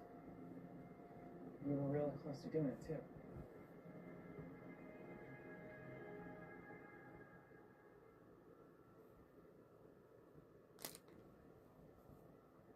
Alexis Morphew was a whistleblower. She was feeding a journalist documents, recordings, and first-hand accounts for an expose on Ethan Merritt. Mr. Progressive and Enlightened? Yeah, she claimed Merritt cultivated an abusive and misogynistic workplace, said he physically intimidates employees. You know, yells, screams, gets in their faces. He threw a chair through a glass wall once. He was just on the cover of Forbes. He was the new breed of CEO. Spoiler alert, it's a lot like the old breed. Well, a hit piece like that could really destroy his brand. Well, that's what she was counting on. Use this article to convince the board to give Merritt the boot. He's a jackass, no doubt, but he is the boss. Shouldn't he be allowed to get pissed off once in a while? I'm serious. If it's sexual or physical in nature, I get it, obviously, hashtag, but should a guy get booted from his own company just because he's a dick? It's a little more nuanced than that.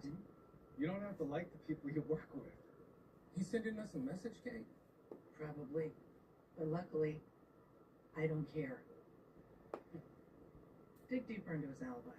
Let's see if he really is an early to bed, early to rise kind of guy. So, we have you on tape. Sneaking out of the service entrance of your apartment building at 9:17 p.m. the night of the murder. So, you lied to us. Please. I didn't kill her. Why would I blow up my life?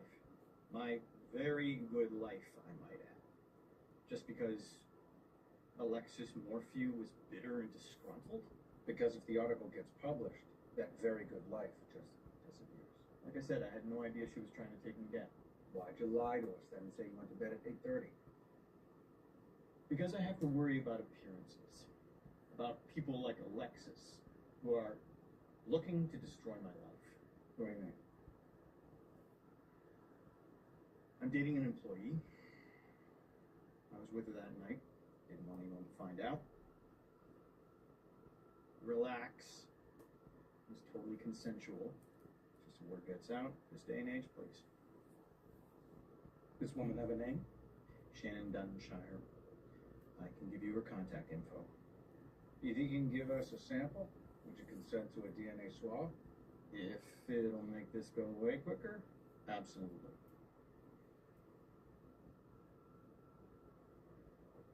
Merritt's DNA is not a match. Girlfriend verifies his alibi, too. Says he showed up to her place around 9:45. As best as I can tell, we're nowhere. Not necessarily. What do you got? We went back over the footage from the video canvas. We found this from a bodega 6 blocks from Morphe's townhouse the night of the murder. Facial recognition IDs this guy as Gus Amelski. Who's that? He is the founder of a solar company that Questark was about to acquire. When we were collecting Merritt's DNA, he said Morphew abruptly called off the deal the day she was murdered. This guy Amelski was looking at a $300 million payday, too.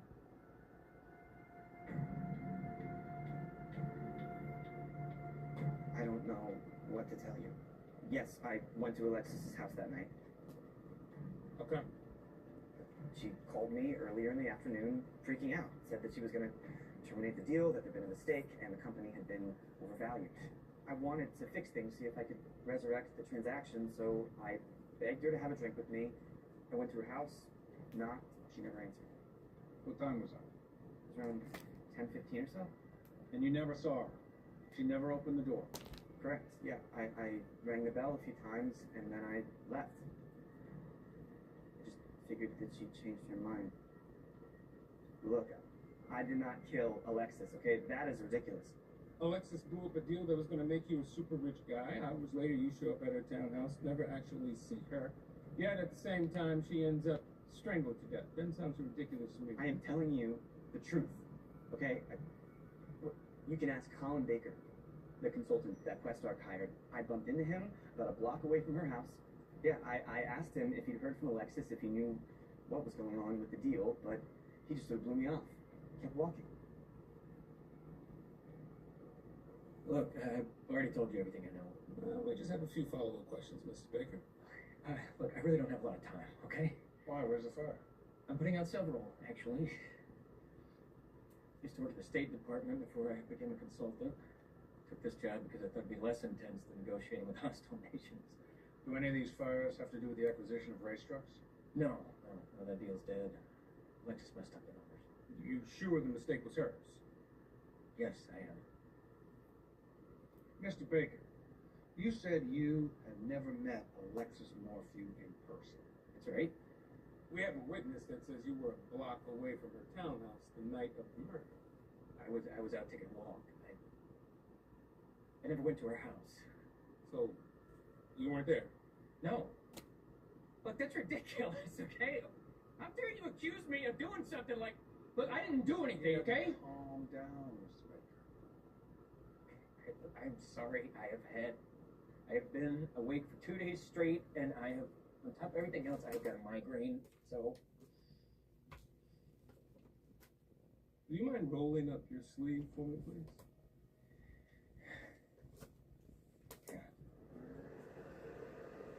How'd you get those scratches on your arms? I'd rather not say. Then we're gonna have to continue this conversation down at the precinct.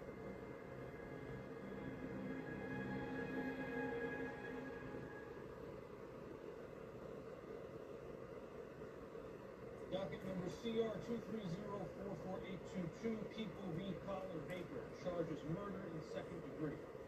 How do you plead, Mr. Baker? not guilty. Bail? The defendant stands accused of a brutal murder. He choked a woman to death with his bare hands. We found his DNA under the decedent's fingernails.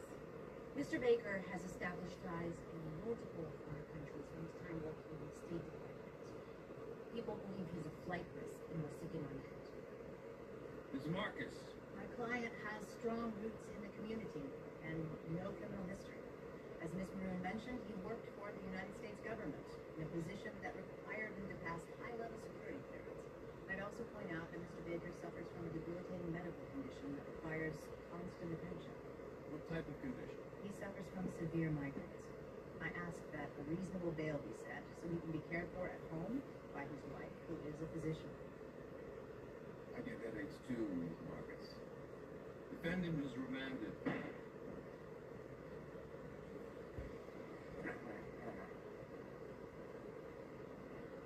Mr. Baker? I'm sorry. I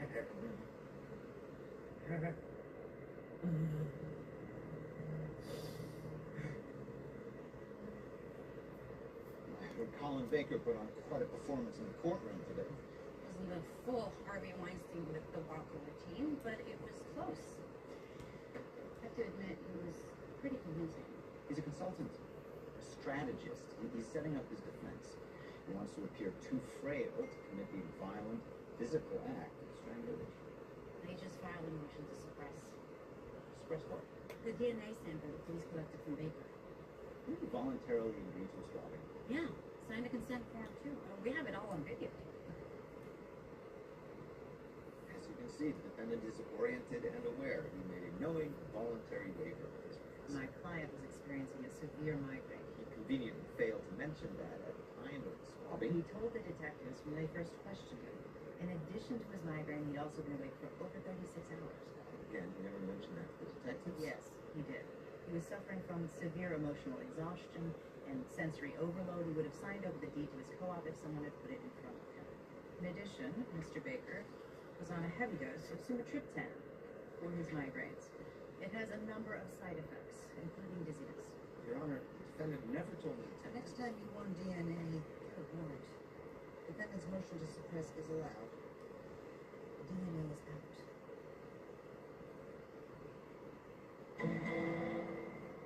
This case is about a man whose ambition knows no bounds.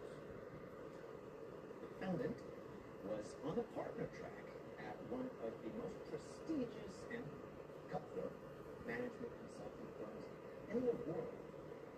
2 months shy of a promotion, a goal he had dedicated years of his life to achieve.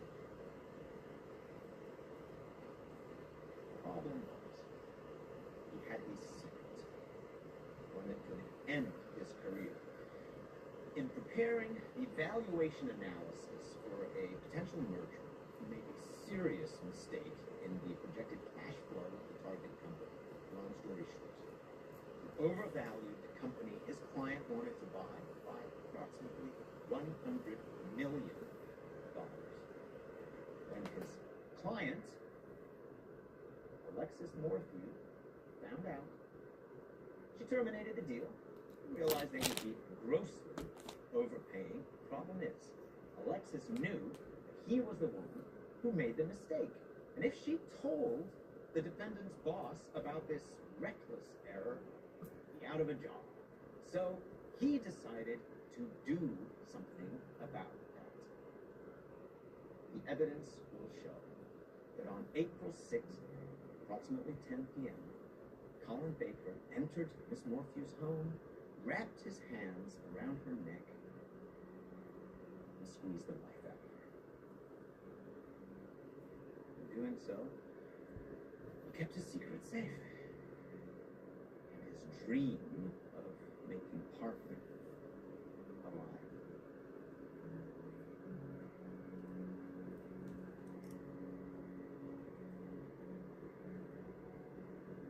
Mr. Omelsky, do you know the defendant? Yes, we worked together on a transaction. He's a consultant at KMG. He was working with Alexis and Blister. On the evening of April 6th, did you see the defendant near Alexis Morphew's home? Yes, about a block away. What time was this? Around 10 p.m. Can you describe his demeanor? He was distracted. I tried to engage him in a conversation, but he just walked away. Was that typical? No. On our video conferences, he was always very friendly and conversational. Thank you. You spoke with Miss Morphew earlier that day, correct? Yes, She told you she was terminating the acquisition of the company, right? correct. Cost you about $250 million. Something like that. That's a hell of a reason to kill someone, don't you think? Objection. Sustained. Nothing else. Mr. Omelsky, did you voluntarily submit your DNA to the police to be tested against the DNA found under Alexis Morphew's fingernails? Yes, Did the police inform you of the outcome of that test? they said it was not a match. Thank you. You may step down. Why are you doing this? Yeah, I'm talking to you. Mr. Baker, if you have something to say, talk to your lawyer. No, he is Ms. lying. Marcus, control your client. Look, I swear, I didn't do anything. Get off of me. I didn't kill anybody. I didn't kill anybody.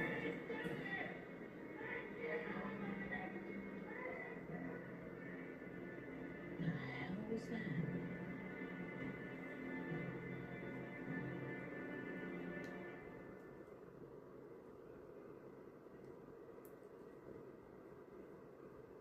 We're filing oral notice that we plan to offer an affirmative defense. My client is pleading not guilty by reason of mental disease or defect. Does he get some migraines? And why are we just learning this now? Now, why the late notice, Ms. Marcus? After what happened in court yesterday, I had a medical expert examine Mr. Baker. He shed new light on a pre-existing condition. What pre-existing condition is that? Havana syndrome is very real, but there's still a lot we don't know about it. It first manifested about 5 years ago among U.S. government employees who were stationed at our Cuban embassy. That's how it got its name. Colin Baker was stationed at the embassy in Havana in 2017. He was an early participant in my study of Havana syndrome patients. Why did he seek medical help? He reported hearing a high-pitched noise. Shortly after, he had bouts of memory loss, vertigo, and some auditory distortion. An MRI showed concussion-like trauma to his brain, despite the fact that there was no physical impact to his head. What causes the noise and the symptoms? We really don't know. The leading theory is that it's pulsed electromagnetic energy, like an infusion of microwaves to the brain. Who's behind it? I'm a neurologist, not a CIA operative. Mr. Baker says his symptoms have increased over the past year. Fugue states, lack of impulse control, inability to behave in a rational manner. Is that possible? I haven't heard of anything that extreme, but I suppose it's possible. Colin Baker first sought medical attention for his condition back in 2017. Makes his claim credible. Reported having a few headaches. Among other things. You think Havana syndrome is a valid excuse for killing someone? I think the condition is real. I don't dispute that it's real or that Colin Baker has it, but is there a nexus between the syndrome and him strangling Alexis Morphew? I'm not sure. All I'm saying is his defense is viable, and he himself is actually pretty damn sympathetic. How so? He was working for the State Department, serving our country, trying to do right. Then one day, he gets blasted with microwaves or some such thing, and suddenly can't think straight. Is anyone else with this ailment ever committed an act of violence? Not that I could find. So we're supposed to believe that Colin Baker, who is a brilliant strategist accused of murder, is also the first and only person to kill because of Havana syndrome? All I'm saying is his defense is viable. He didn't just lash out or push her. He held her in his hands, squeezing her neck for minutes. That's not an uncontrolled outburst. That's violence. That's contempt.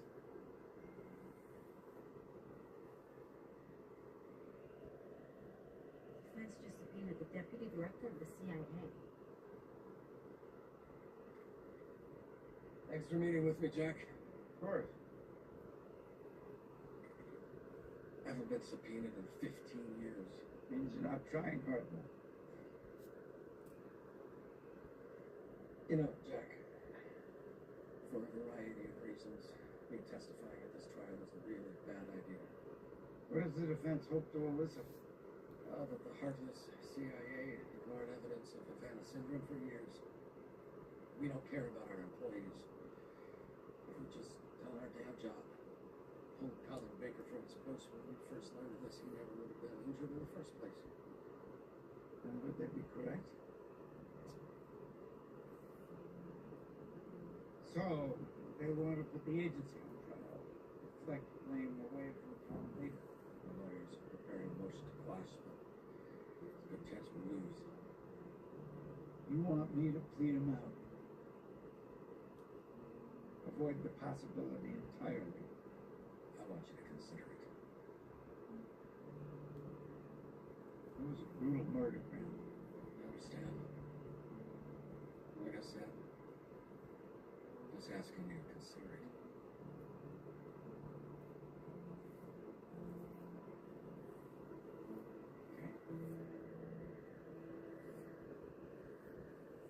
No promises.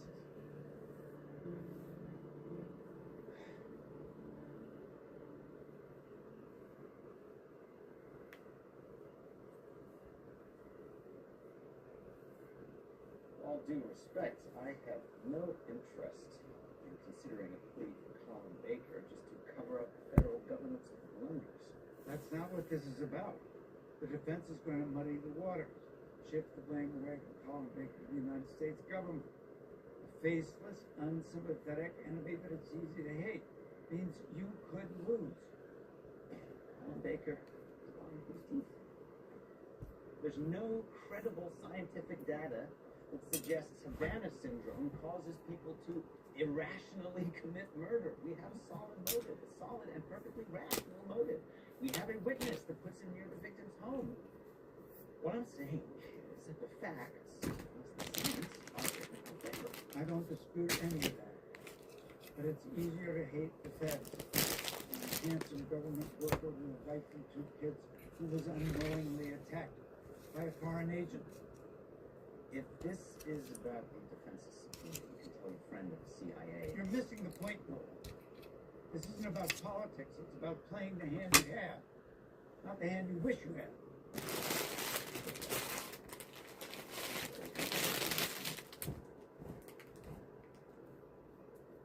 Okay, if you think you can win, go ahead. Finish the trial.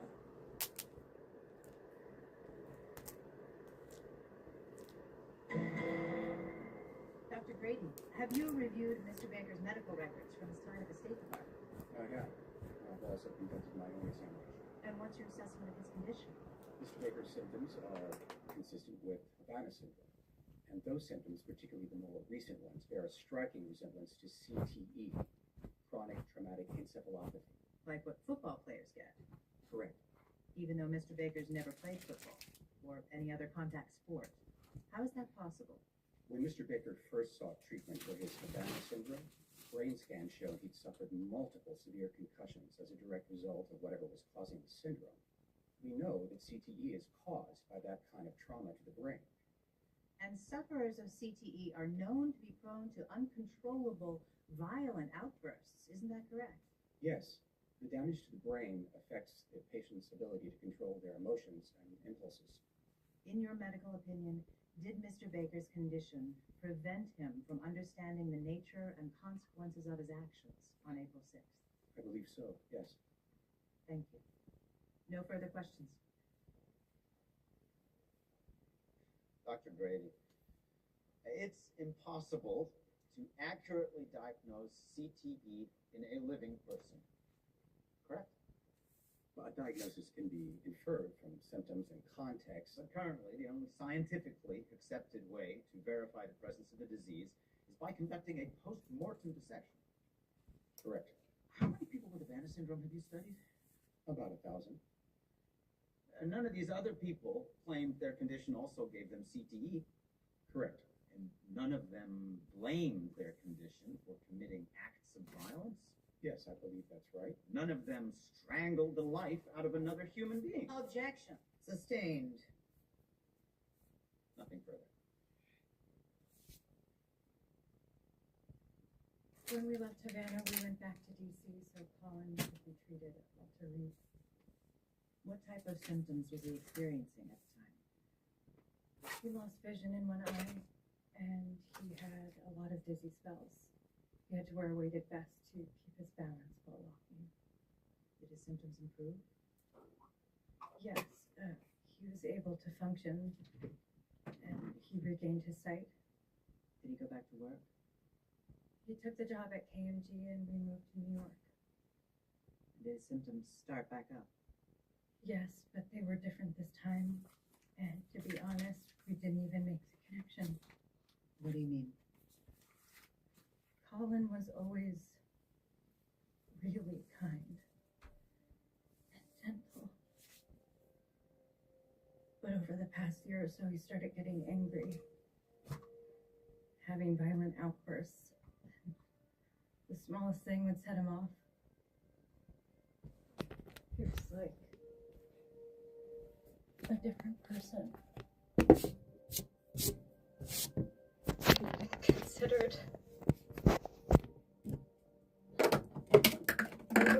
leaving him at one point.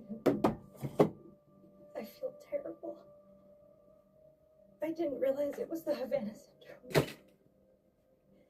It had been years. Thank you, Dr. Baker. No further questions.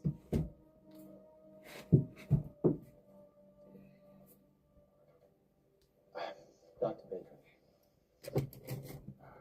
what kind of medicine do you practice? I'm a pediatrician. You never suggested your husband seek medical treatment for these alleged symptoms? We talked about it, but he was worried about work. Didn't want to take time off. His job is obviously very important to him. Yes.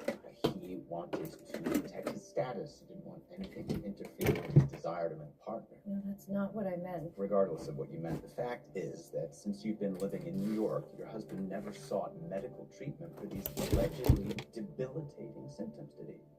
Correct. Even though you're a medical doctor. Like I said, I tried. And you remain living in the home with him, with your two children. I didn't realize how bad things had gotten. Or maybe the symptoms weren't that severe at all, weren't significant enough to merit your attention. Maybe he was just under a lot of pressure. No, he had symptoms. He became a different person. Because he was desperate to make partner, because he wanted that brass ring more than anything. Objection. Sustained. Nothing further.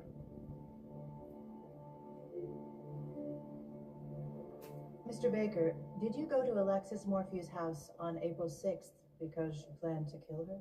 No. I had made a mistake in my financial projections, so I went there to discuss a new purchase price. I wanted to try and find a way to salvage the deal. So you wanted to talk with her? Yes. And she opened the door and invited you inside? Yes. And then I guess we got into an argument. You guess? I don't remember. I sort of blacked out. I remember talking to her, and then I remember sitting on the stairs. I saw scratches on my arms, but then I saw Alexis on the floor.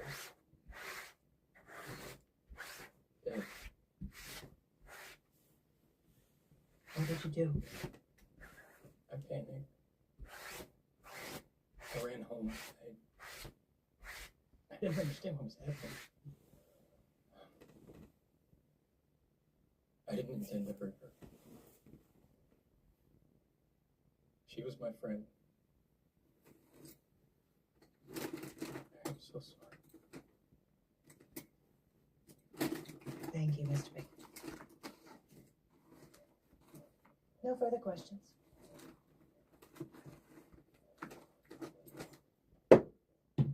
Mr. Baker, when you realized that your friend, Miss Morphew, was dead, did you call the police? An ambulance? No, not in that moment. I wish I had. I wasn't thinking clearly. In truth, there was no salvaging the deal, was there, Mr. Baker? Alexis had told the seller she was terminating it, correct? She did, but that didn't mean the deal was good. Perhaps, but that's not why you went there that night. You went there to confront her, to stop her from reporting your mistake and getting you fired. No, look, I liked Alexis. We were friends. I would not have done that if I didn't have this syndrome. Oh, this syndrome, which you claim caused you and you alone to become violent, with symptoms no one else has and which you never sought medical treatment for? Because the government lied to me. If they had told me how severe it was, if they had just let me know, I would have gotten help for it. All I ever wanted was to work for the State Department to help my country, and then they screwed me. They lied to me. They lied to you, but they didn't force you to lose your temper and strangle an innocent woman to protect your career?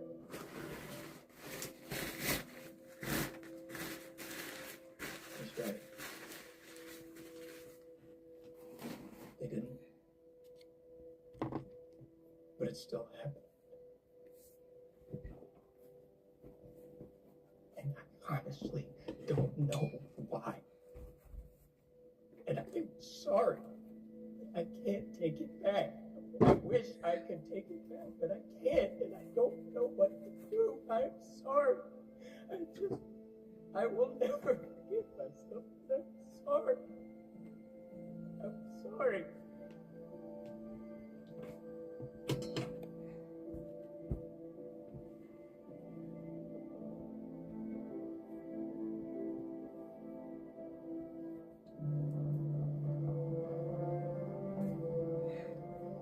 Madam Foreperson, have you reached a verdict?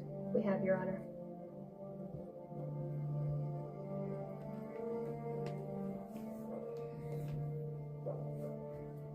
Accused and counsel, please rise. Madam Foreperson, how do you find? We find the defendant not guilty by reason of mental disease.